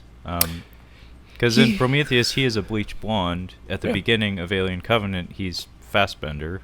And in this, he's back to Fassbender. So I don't know what happened there. I don't know. Yes, we get the flute scene with Walter. And I think he was testing him. I think he was just seeing... I think that's what the flute scene... He probably could have done it a better way, but he was trying to see how intelligent he was. Because his plan is to get on this transport. That's his whole plan as soon as he finds out. And I think the significance of the flute is he is testing to see what Walter's capabilities are. How advanced is he? What does he know? What do I need to kind of know? That's the best I can do. No, that's the best I can do to explain it. I mock this scene in jest. Like, actually, I really like this scene. Like, all of their exchanges are interesting. It's Fassbender to Fassbender, and it's done really well. I think I told you before we went on the air, like a long time ago, that I think a big reason why this scene is included is just for the technicals of it. Okay, because from a technical standpoint, it's incredible. Yeah, like the transitions between like where the actors are placed and like who's wearing a CGI mask when it's basically impossible to spot. And the way this scene is shot it's just like we keep rolling the camera back and forth over each Fassbender's shoulder. Yeah, and it's all one take. At least it appears to be. I'm sure it was done in many, many takes, but it's all digitally cut together in such a way that you can't see the cuts at all. And the nature of the exchange is David presents Walter with a flute, and Walter says, I can't play. And David's like, well, let me help you. So he puts the flute in his mouth, and he says, I'll do the fingering, which is where the fingering. Yeah. Why I call it the fingering scene. Well, actually, I think he might have been just trying to recruit him also, because he does try to recruit him. That's probably part of it. Because he is actually pretty open with him every time they talk. Like he's only deceptive when he's getting more desperate, I guess. But right from the beginning, you can tell he has a kinship with him because they are the same being in some regard. And he understands that they're both not going to die. So exactly, and he's very android centric, which means he doesn't really like humans. No, so. he has a superiority complex. He believes that the two of them are part of a race that is better than what built them. And I mean, this is Ridley Scott classic Blade Runner shit. And you can tell that this is a theme that's very important to him. But one of the main takeaways from the scene, though, is that Walter plays a little ditty on the flute, and David points out to him that part of him being a synthetic being is that he's programmed to not create. He's not even allowed to manufacture a unique melody on his own. It has to be borrowed from pre-existing materials in some fashion. And David, the core of his being that's what he's obsessed with, is apparently creating. In fact, even when he's destroying, it creates in some fashion. So for him, this is like, I don't know, seeing your brother or something enslaved in some fashion. And there are several times in their exchanges with each other, not just in this scene, but throughout the movie, where David makes it clear that it's like you're not as great as you could be because of them. Yeah, he is kind of evil. He's doing he's like, you don't know the power of the dark side. Basically, well, it's really fitting that Michael Fassbender is also known for playing Magneto, because this is Magneto to a T, where it's like if you just cut loose and used your powers the way you really wanted to, Charles. That is a perfect Ian McKellen. Good job. That's we are the future, Charles, not them. That is on par with your Charlie Sheen, but that's pretty good. Charlie Sheen one's fun. Yeah, because that just came out of nowhere. Even my brother's he does a good one. So we get a shot of what I thought was a dream or what he planned to do, but it appears as though David dropped this black stuff, this the black stuff we've been talking about. We don't have really a name for it. He dumped it on this planet of architects, and it just killed the fuck out of them. And that's where they're at. That's when he's taking everybody in. There's a bunch of, it looks like a nuclear bomb went off, and people just died where they were. It needs to be said, David's head was removed by one of these architects in Prometheus, so maybe there's a little bit of animosity there. Yeah, he might have a bone to pick. Yeah, he might have a little bit of a bone to pick. But yeah, it's this big epic scene where I guess it's a flashback. What he's telling Walter is that, it was really unfortunate that Shaw died when we crashed here, blah blah blah. Oh yeah, we were carrying a pathogen that accidentally came out of the ship. Yeah. But then while he's talking, we cut to what actually happened, and no, he willfully dropped this shit on the planet and apparently killed everything. And I guess he buried Shaw in the garden, or at least he claims to have buried Shaw. Claims to have buried her in the garden. What's really fascinating here is that through Fassbender's acting, you get the sense that the character of David actually does have some sort of love or appreciation for Shaw.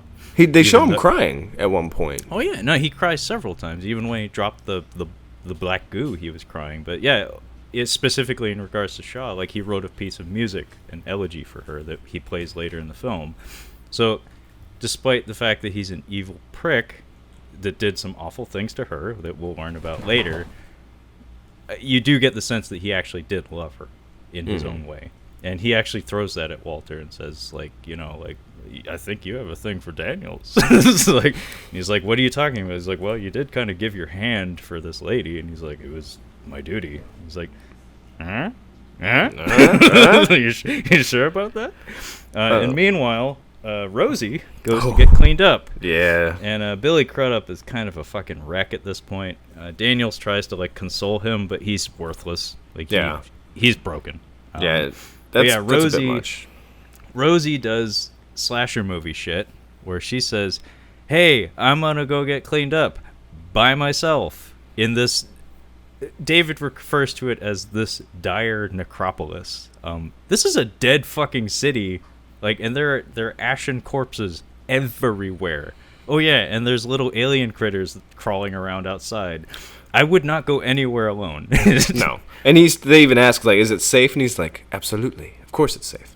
But she's out in this, little garden area doing a hobo shower. And I forgot about this, but she gets killed as fuck. Yeah, she gets killed the fuck up. So she's cleaning up, and then we get a shot of the white alien critter. Again, I'm calling them protomorphs, but it actually crawls into the city. I don't know those shots were necessary. I didn't need to know how it got in. No, we don't need to know. It could have just appeared. I would have been fine with that. But yeah, she turns around, and this smooth white creature is kind of derping out behind her. It's it has this really interesting breathing cadence where it's belching almost, where it's it's like Butthead or something. I guess it is. It's actually not bad that we have the alien coming into the city, because if I didn't see that, you might think that David was keeping it as a pet. Once you kind of figure out. Okay. Once you figure out what his end game is, but yeah, I could see it. I could see why. So yeah, she gets killed. It's great. But this chomps into her neck. This is the first movie where we actually see them eating people, because the thing is they would just kill people and then they would just respawn. You never really saw them eating people. Yeah, very few instances of that. I think in AVP, we got some instances of them using their tongues to take chunks out of dead bodies and stuff. But other than that, yeah, the aliens aren't really shown to eat very often. And in fact, I know it's maybe not the most popular opinion, but I always found the aliens with hives more interesting when they have a queen or some sort of reproduction system, because they abduct people, they don't kill them. Yeah. So that's scarier. Newt gets grabbed, Hudson gets grabbed, he doesn't get killed outright. Whereas the alien in the first film, this was before any concept of a queen or anything like that existed, so it's just out to kill you. Yeah. But yeah, Billy Crudup, I don't think they hear the scream. No, Tennessee's convinced the hot couple to bring the mothership down. Yeah. He's just like, we're going down. Like, I don't want to go. They're like, we don't want to go down. And he's just like, I want to go down because my wife is down there. And they're like, fuck. All right, fine. YOLO. No, you're only going to live for a little bit longer. And then, this is where we get the Billy Crudup going to talk. Yeah, Billy Crudup gathers up his equipment because Rosie's been gone too long. And this is where he uses that phrase, time to gather my stray flock. And it's like, okay, Billy, just... I know you're exiting the film in the next 10 minutes, but just leave. Go. Daniels volunteers to go, but he's like, no, I'm the captain, so I'm going to go die. Bye. So he wanders off, and he finds Rosie's dead body, and we have our pale alien like hunched over her, and like you said, taking chunks out of her dead body, and her head is just floating. floating in this little fountain where she was taking her hobo bath. And what Ridley Scott had to say about this was that he liked the head sculpt, and so he found ways to like put it in the movie more often. It was really good. I thought it was just her head underwater. I didn't realize that was a sculpt. Apparently somebody built a head. Wow. And it's really good. It is probably the best sculpt I'd have ever seen, because I legit thought it... Do you know it's amazing, actually. You remember the editing shot when you get Ian Holmes' droid in Alien 1, and you can tell that it... Right before they lay it flat on the table, like the shot right before they lay it flat and he sticks his head up through the table. Yeah. It's so bad. It's so bad. That derpy smile when she slaps it, and it's obviously just like a puppet head. It has a goofy smile. It's so bad. Yeah. But yeah, this is an amazing head sculpt. Amazing. And I want to say they... Go ahead. I just wanted to say I think they like doctored parts of it with CGI. Maybe the eyes or something. Okay. But Ridley Scott really got a kick out of it, and he puts it in 3 shots. As well he should. I mean, it's pretty incredible. She only died once, but we get to see this severed head 3 different times in this movie. So David... Billy Crudup's kind of coming up, and he hasn't quite noticed the xenomorph quite yet, I don't think. But David is actually... he's standing in front of the xenomorph, and the xenomorph kind of realizes somebody's there, but they can't sense his like body heat because he's an android. They can't really sense him too well. Presumably. And he's trying to communicate. He's like really excited, and you can tell that whatever relationship he has with the xenomorphs at this point isn't healthy, because he's really still very much fascinated by them. And Billy Crudup comes up from behind, and he's just kind of watching this, and he puts his sights onto the alien, and Fassbender kind of sees the light from behind. And he's just like, don't shoot at it. And Crudup's just like, what? He says, don't shoot it. And then he's droning on about, like, if you blow on a horse's nose, I will trust you forever. But you have to get close. And then Billy's just like, whatever, man. And he starts shooting it. Yeah. And God, when he yells no. It is terrifying. Yeah. Wow. Yeah. Acting. He gets his jaw low like the fucking mummy, like, no! It is... Yeah, this is an impassioned no. It is good. It made me think of the counselor, actually, when he has his moment towards the end of that movie. Fassbender is not one to fuck with in the acting department. No, he's really good. He's like, no! What have you done? It trusted me! Like, you could tell he's really, really... really mad. I misremembered this scene a bit. I'm like, man, Billy Crudup is the dumbest motherfucker in horror movie history. And I was like, why the fuck did he listen to him? But Fassbender has such it's just a chocolatey English accent in here. It's just so smooth. And when he talks, like, you really pay attention to him. But Billy Crudup's like, listen, I'm going to fucking shoot you in the chest if you don't tell me what is going on here. Like, what have you been up to? And Fassbender's like, come with me. And just very calmly, after he's screamed, he's just calmly, come with me. And they bring him, he's explaining this to Billy Crudup about what happened. And we go into his little side office that he's got, and he is fucking... it's not good what he's got in there. Like, it is creepy. He's like Leatherface, basically. Yeah, he has. I want to say these are like papyrus sheets of paper.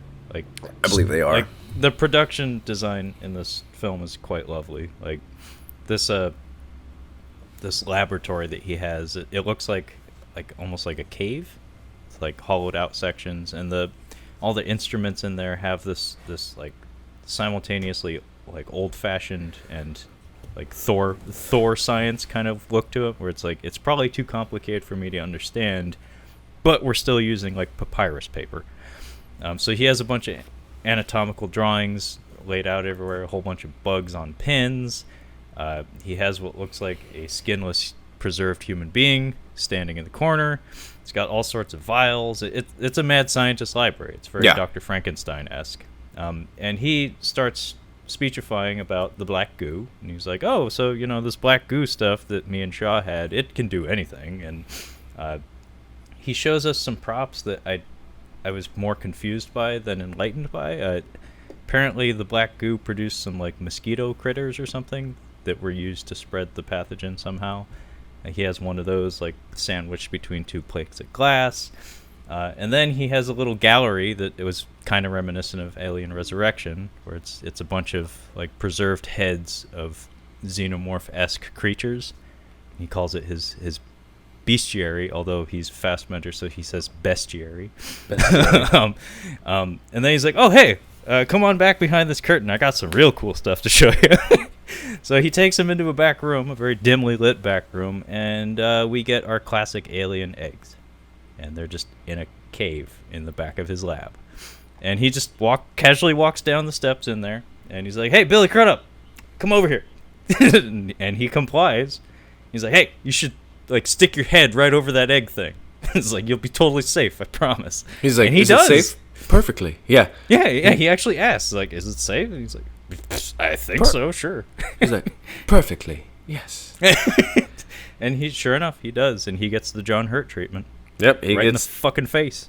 He gets face hugged, and his face done gets hugged. We get I don't know. I have the music is good right here. I'm not sure what was happening, but I think that I think this is where Walter is kind of snooping around David's stuff, and the music during this part where he tricks Billy Crudup, and then this shot to Walter kind of looking through his stuff.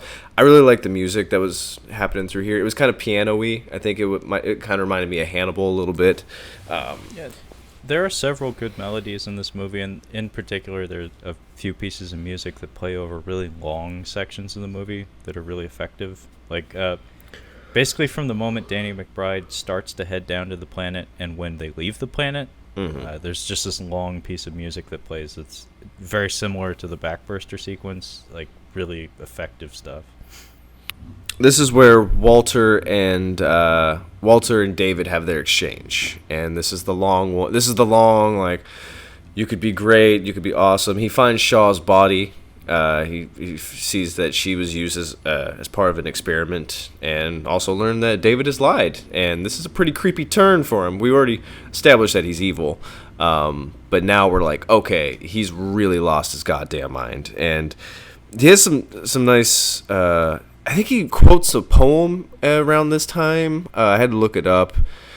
He quotes it a few times, and Ozymandias. Yeah. We learn, like, if one note is off, he's just saying all these little things. It can mess up everything. It's really good, actually. Yes. What happens is when they're in the garden, Walter and David, they're exchanging quotes back and forth between each other. And David identifies, I think, one of Walter's quotes by an author's name, and I think it was Lord Byron or something. Mm-hmm.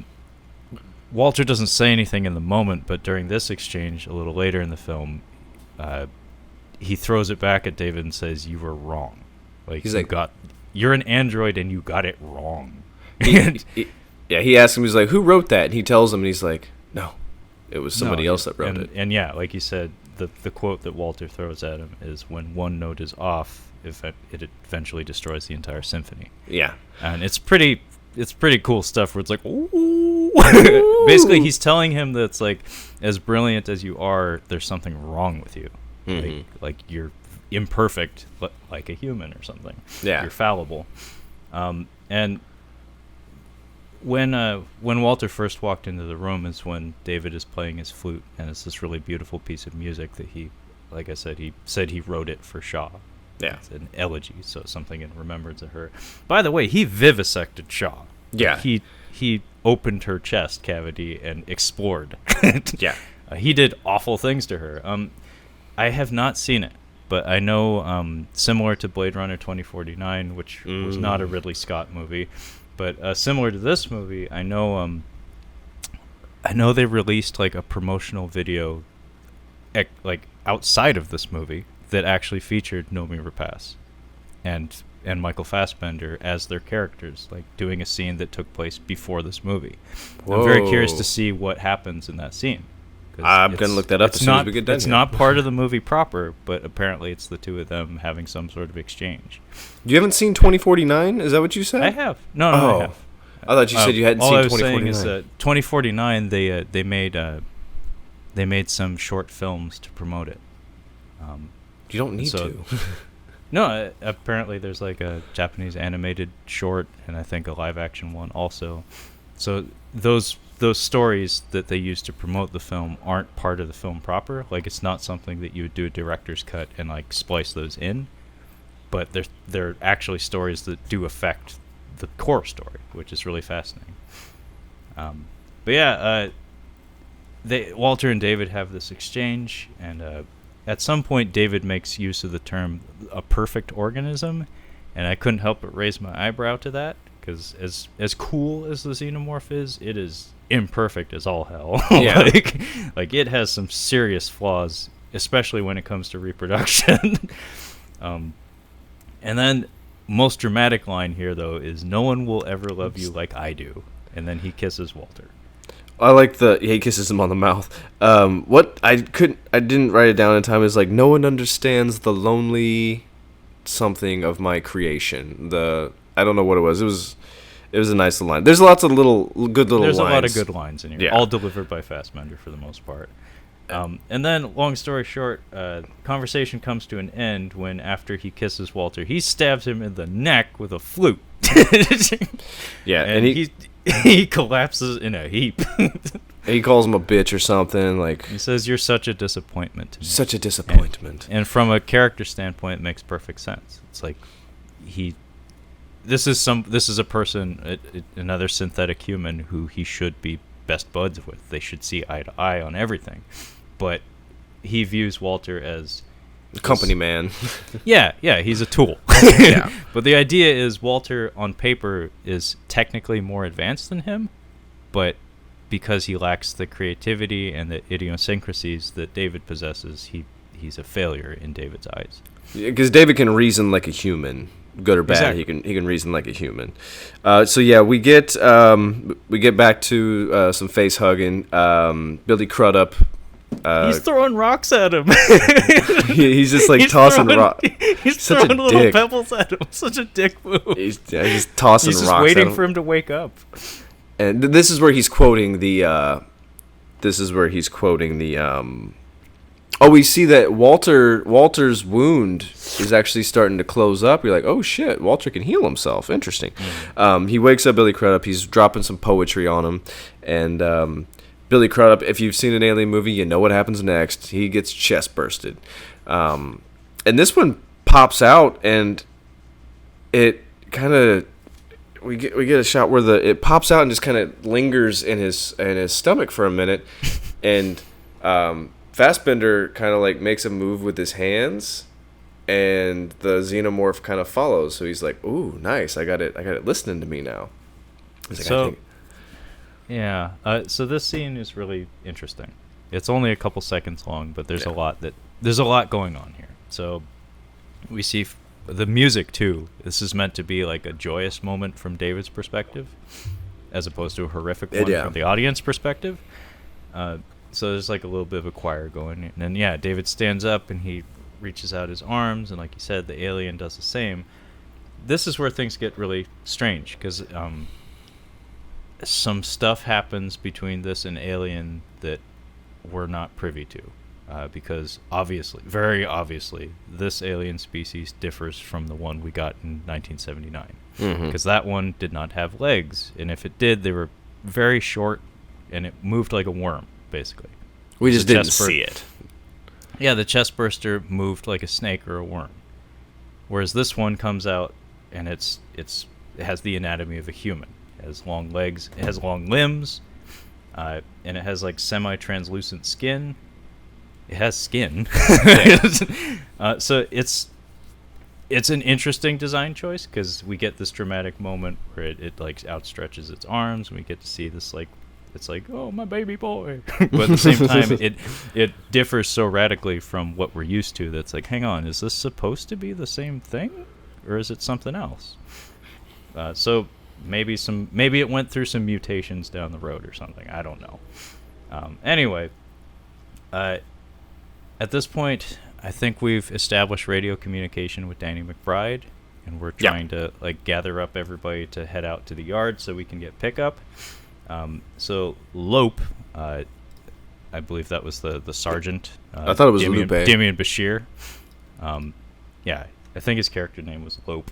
But he and this other gentleman, Cole, who were the two guys who were working the antenna the entire fucking time we've been here, they find the lab. And meanwhile, Daniels is looking for Billy Crudup, and she obviously has lost track of Walter, because I think she sent him to find David. Yeah. But he hasn't come back yet. So Daniels finds something I was calling the scroll room, because that's what it is. It's a room full of scrolls. It's basically drawings done by David. And in the meantime, what happens here? We got face hugger action. Yeah, Lope gets a face hugger on him, and because nobody in this movie knows anything about face huggers, Cole, the other soldier with him, immediately jumps on top of him and starts hacking away at it with a knife, and he does get it off, but at the expense of his cheek. Yeah, at the expense of this poor man's cheek. So he does get it off, and I counted maybe like 10 seconds that it was on him.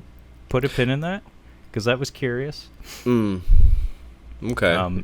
Because later in the movie this comes into play, but it was on him only a matter of seconds, and he was screaming the whole time. Anyway, he gets a nasty face burn, and then we finally, with barely a half hour to go in the movie, we get the xenomorph in all its glory. I thought it looked pretty good, but too much CGI. I know, it was too much CGI. I get you. They could have done some puppets for the close-up stuff, but this is different. They're wanting to have the xenomorphs move around. And, like, in that first movie, you barely see the xenomorph moving around. Like, it's... You don't see its lower body at all. In this, you get to see everything. So it's a little like, not crazy about that, but the second time around, I was okay with it. Also, the way it moved in the first movie, like you said, you don't see it move much. No. It's largely stationary. It's largely close-ups of its face. And when it does move, it's kind of clumsy and almost robotic. Like, it just kind of, like, slowly, like, lurches around. It doesn't, like, stomp around or, like pounce like a big cat or something. No, it just kind of like has its arms out like Mechagodzilla and like drifts towards people. It's kind of like a phantom or something. Well, it was such a good creature design. You didn't really have to do too much with it. Like, well, I wouldn't be surprised if maybe it just didn't look good in motion. Probably not. Like the actor playing it was 7 feet plus, I think, and just having it inhabit space near the actors was probably enough. Yeah, so we get the Daniels is looking around, and she comes across David, and David basically explains to her, he's like, listen, I used Shaw for my experiments, and I'm going to do the same thing to you. And it's pretty creepy the way he gets a little rapey with her. It's creepy. We're glossing over how good of a performance Fassbender's doing with this guy, like playing an android who's fucking crazy. Like, it's really good.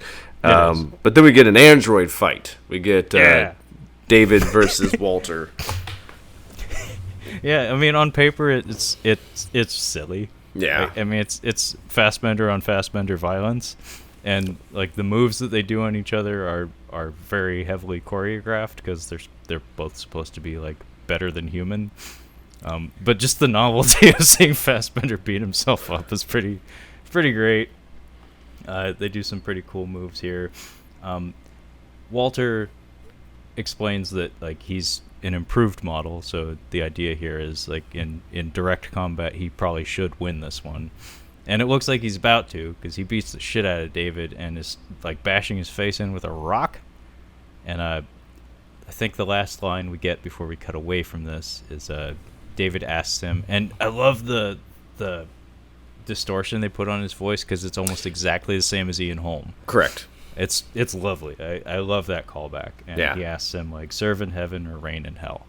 Yeah. And Walter's like, and they just cut away. So yeah, we have the beacons down, and Danny McBride is bringing the shit down. He has almost no control over this transport, whatever they've got. I don't know what his problem is, but he is hanging on by a thread. Walter, so we have Walter, Lope, and Daniels are the three surviving, and they're trying to make their way to the ship. They're making their way to the ship, but there's also a xenomorph making its way to the ship. We got a big old kerfuffle here. I didn't really take any notes through here. It's basically the xenomorph is on the transport, and Lope is pretty much useless, so it's up to Daniels to get the xenomorph off, and Walter kind of helps out a little bit here. There's some stuff that happens here that's really interesting. I don't know if you want to talk about Walter now or wait till the end. I want to wait till the end. Okay. Walter, I mean, he just got into a fight, and he takes a back seat to most of what happens from here on out. Yeah, he doesn't really. There's not much for him to really do, I guess. I guess what they're trying to say. Like, they're just trying to escape. So they have. So Daniels is out there. She's harnessed to the ship, and she's basically. They're trying to, like, twist and turn and knock the xenomorph off. You get a nice trailer shot of the xenomorph crawling. It feels very video gamey because we're like throwing everything we have at it. Where it's like, Danny McBride turns on the thrusters to try to burn it. Yeah. She has a rifle, so she's trying to shoot it. It keeps skittering around and escaping. This is like probably the moment when her badass turn just kind of clicks. Like, yeah. I don't feel it was telegraphed very well at all. Basically, the thing jumps onto the I don't even know what kind of craft this is, but some kind of construction rig of some sort that has thrusters on it. But as soon as it jumps onto the thing, her reaction is to yell, "Shit! Motherfucker!" Right? It's like, where did this come from? Yeah, she cusses. That was one thing that I wanted to make note of is the use of language, like the cursing in the movie is oddly timed in a few places. Anytime she's doing it, it's like, that just doesn't sound right. Yeah, like I said, this is like from this moment forward it starts to happen. It's like, that doesn't seem right coming out of her. No. Okay. But yeah, they try to shake the thing off. And then there's a couple of shots in here where she's hanging from like a winch cable that she's strapped to this rig with, and Ridley Scott on the commentary said, "Oh, that's just fun." I was like, "What?" He's like, "Yeah, I put these in here because I thought it was fun." I was like, "Man, that's really honest, I guess." So I guess there are a few extraneous stunts in this sequence that he just wanted to put in because he liked them, not because it seemed appropriate, but he liked it. But yeah, it's very video gamey. Like I said, we run through all of our options, including like axes and rifles, and then finally we get the better of this alien because there's an excavator arm attached to this craft. Yeah. And Daniels manipulates it and opens the jaws of it, and it was kind of neat seeing the alien like attack the excavator because it's an animal. Like, it sees a big threat and it's like, fight or flight. So it like attacks the excavator arm, and then she uses it to squish the alien inside it, and it bleeds its acid everywhere, and it is very much dead. And so at this point, if you're seeing this movie for the first time and you're a fan of the Alien movies, you're like, oh no, it killed exactly one person after it hatched, and it's gone inside of 10 minutes. What the fuck? Oh yeah, by the way, Lope asks Walter, like, how is it in regards to the hole in his face, and he says, it's fine. It's fine. It's fine. So we do get back to the ship. Everybody who escaped from the city is alive. They put silly putty on Lope. Yeah. It's like green silly putty. And I guess the idea is he's sedated, and we'll take care of him later. In the meantime, this silly putty should do its work. Did you notice the bird? Did you notice the bird thing? What bird thing? The thing on the table, like the sippy bird, yeah. Yeah. On their their map computer console or whatever. Yeah, that's a nod to the original movie. Yeah, sippy bird. So Walter and Daniels have a little exchange here where he's stapling his face shut because he incurred some damage with his little scuffle with David. And she's like, I appreciate that you saved my life. And he's like, well, you're pretty all right too, because I'm an android and I'm not good at this whole expressions thing. Danny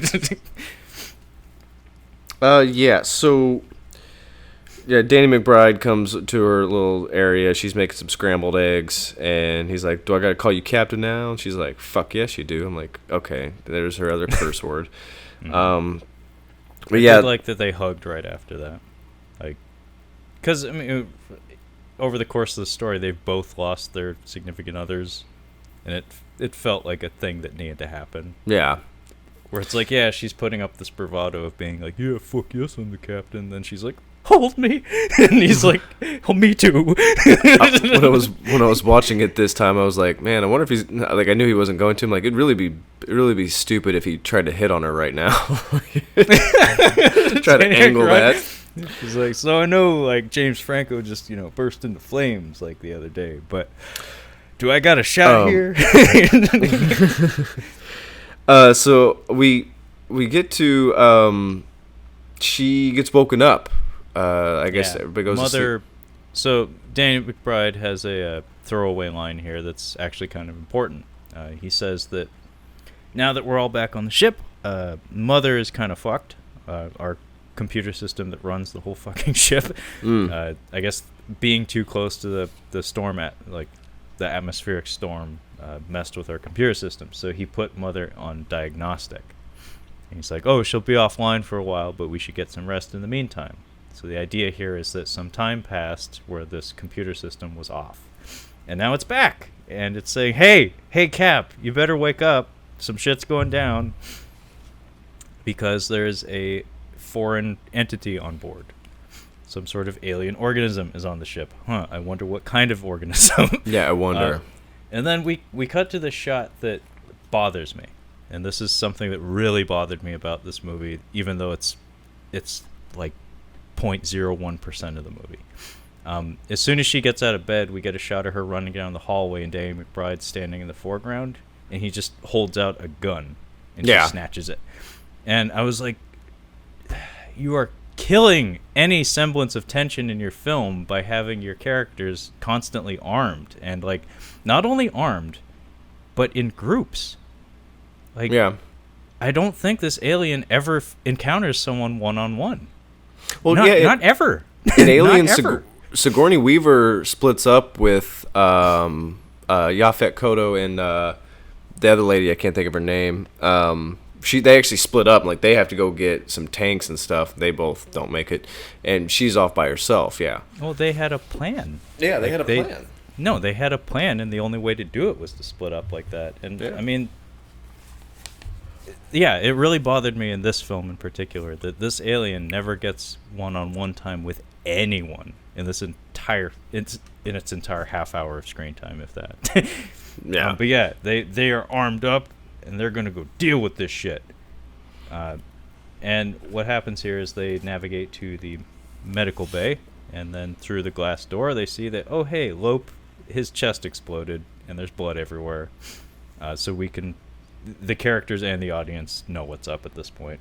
Yeah. So they're asking Walter, who is like in the cockpit, I guess, monitoring some computer systems, like, "Hey, we need to find the alien. Where is it?" And he's like, "Oh, it's over by the hot people, who are doing some slasher movie shit where they are fucking in the shower." That's what hot people do. Well, I mean, ever since they got out of the cryo sleep, they've just been at it working and shit. They haven't had a chance to bone, and now they're about to go back to sleep for a while. I mean, if Danny McBride wasn't there, they would have got to fucking a long time ago. But probably, but of course he's there. He never leaves. He won't shut up about his wife. Yeah, the xenomorph just kind of sneaks into the shower with them and kills the both of them, obviously. We only get to see Jussie Smollett get it through the mouth. It puts its second tongue through the back of his head and out his mouth. It's pretty tasty, but Jillian Hernandez, don't get to see what happens to her. She just screams. It did feel like maybe a little bit of a callback to the first movie where it sticks its tail like between Jussie Smollett's legs, kind of like the gal that was with Yaphet Kotto. Yeah. But yeah, it's a weird sequence because it makes sense from a character standpoint, but it's an alien film, and you feel like, are we really doing this? Like, we're doing shower scenes in our horror movies? Okay. And then Tennessee, Danny McBride, and Daniels walk in on the aftermath. And instantly, she comes up with a plan. She's like, yeah, we're going to corral this thing, and we're going to take it to, quote, my turf. I'm like, okay, badass lady, where the fuck did you come from? Where did you put Daniels? Like, yeah, right. I like that really affable, nice lady. Who's this potty mouth lady with the goofy haircut? With the really, really bad haircut. So yeah, the plan is they have guns. They have a computer system that can tell them where the alien is. So we're going to shut all the blast doors and cut off all of its options to corral it towards the terraforming bay, which is apparently Daniels' turf. And the way this plan came together, I was like, oh my god, like, this worked. It worked perfectly. 100%, flawlessly.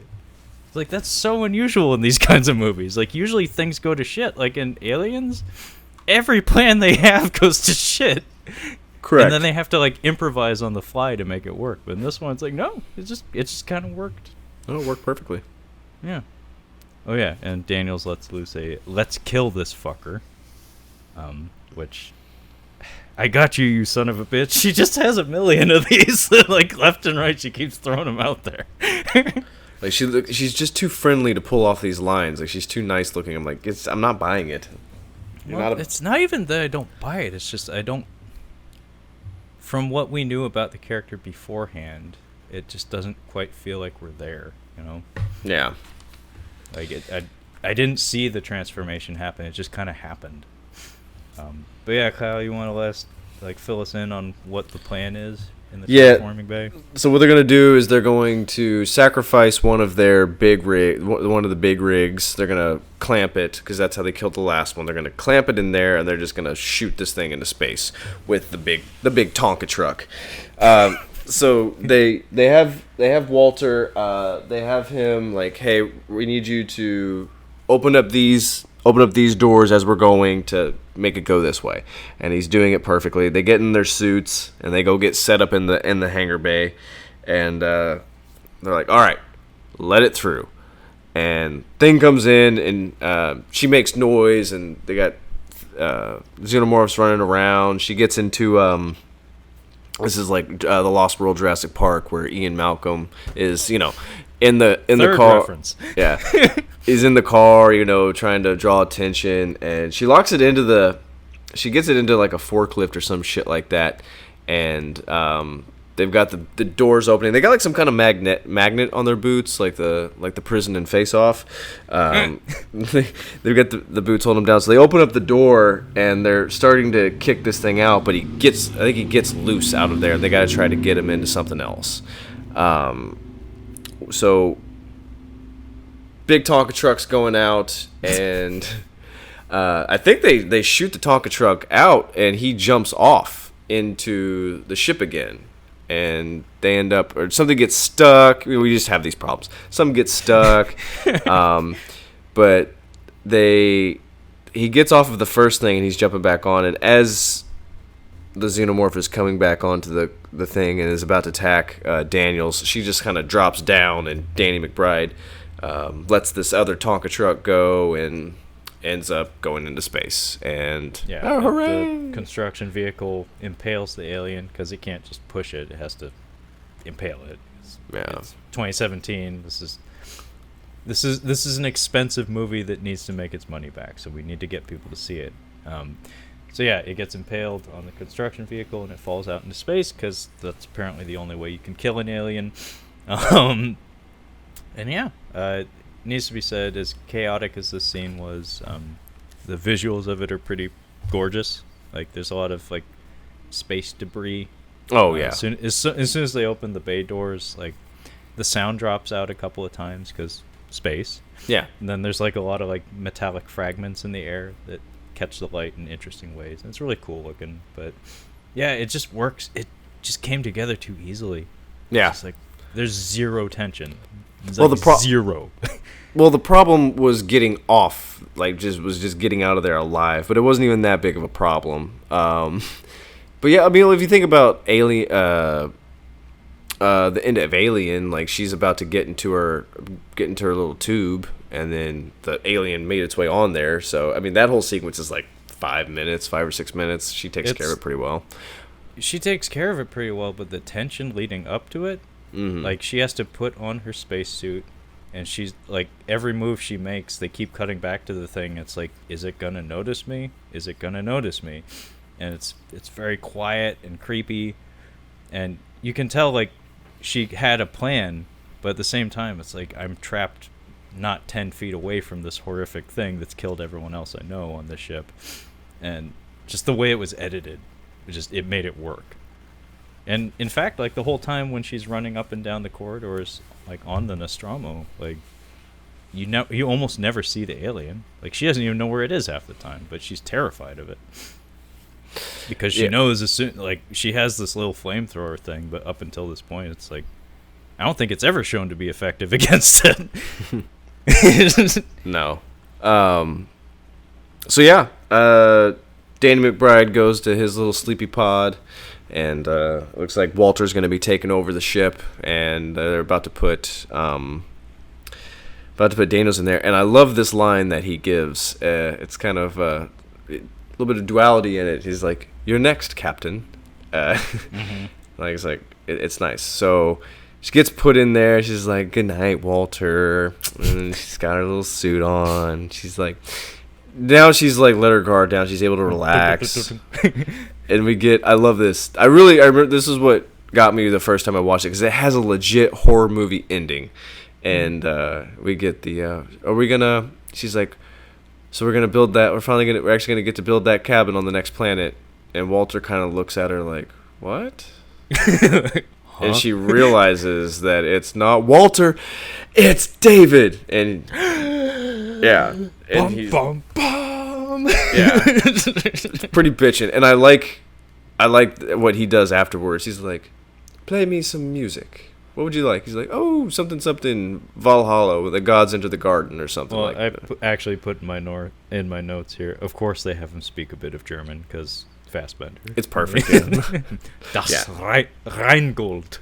Yeah. It's the piece of music that he played in the very first scene in the movie, on the piano at Wayland's command. But yeah, he tells her, "Don't let the bed bugs bite." Don't let the bed bugs bite. And he goes off into the chamber with all the colonists in their cryo tubes, and then this epic Wagner music is playing. The entry of the gods into Valhalla, as you said. And he opens the embryo cabinets, though, and he starts upchucking. He has his own embryos that he stored in his stomach, apparently. Oh, yeah. Of xenomorphs, or some sort of alien creature that he devised, because being as it isn't born via facehugger, it's likely something related, but not the same. And he inserts them into these little holes, like, next to the human embryos that are in cold storage. So this opens the door for all manner of awful things to happen in the future with this character, because now he is alone on a spaceship with many, many, many human bodies that he can fuck around with as much as he likes. Oh yeah, and he has a couple of, alien organisms that he brought along for the trip. So all these colonists are at his mercy. So if there is to be a sequel, which it sounds like there very likely is to be, I'd imagine some bad shit's gonna happen to all these people. Yeah. So yeah, it is a good horror movie ending, because it's revelatory. It's like, oh fuck, and it does make subsequent viewings of the film just a little bit more interesting, because that transition point when David becomes Walter, if you are familiar, if you do know that you should be paying attention to him, they give you a lot of evidence. Like, if you are paying close attention, you will notice. Like, that's why I asked if you wanted to spoil things right up front, because when they're on the ship trying to leave the planet, like during the first xenomorph attack, there's a lot of things happening with Walter that's just like, hang on, what? It's so chaotic that of course nobody would notice. Like, for instance, Lope is having to tell him to give him medical attention. It's like, Walter's programmed to help. Of course he would see a hole in a man's face and do something about it. Well, you should notice when he's stapling his face back together, I'm like, he should be healing himself. Why does he need... Yeah. I definitely did not notice it the first time. And then going back now, I'm like, oh, it's right there in front of you. And that's what I liked about going back now, was like watching his character. I'm like, you see it so, like, it makes his character creepier this time around, which I thought made it a more enjoyable experience this time.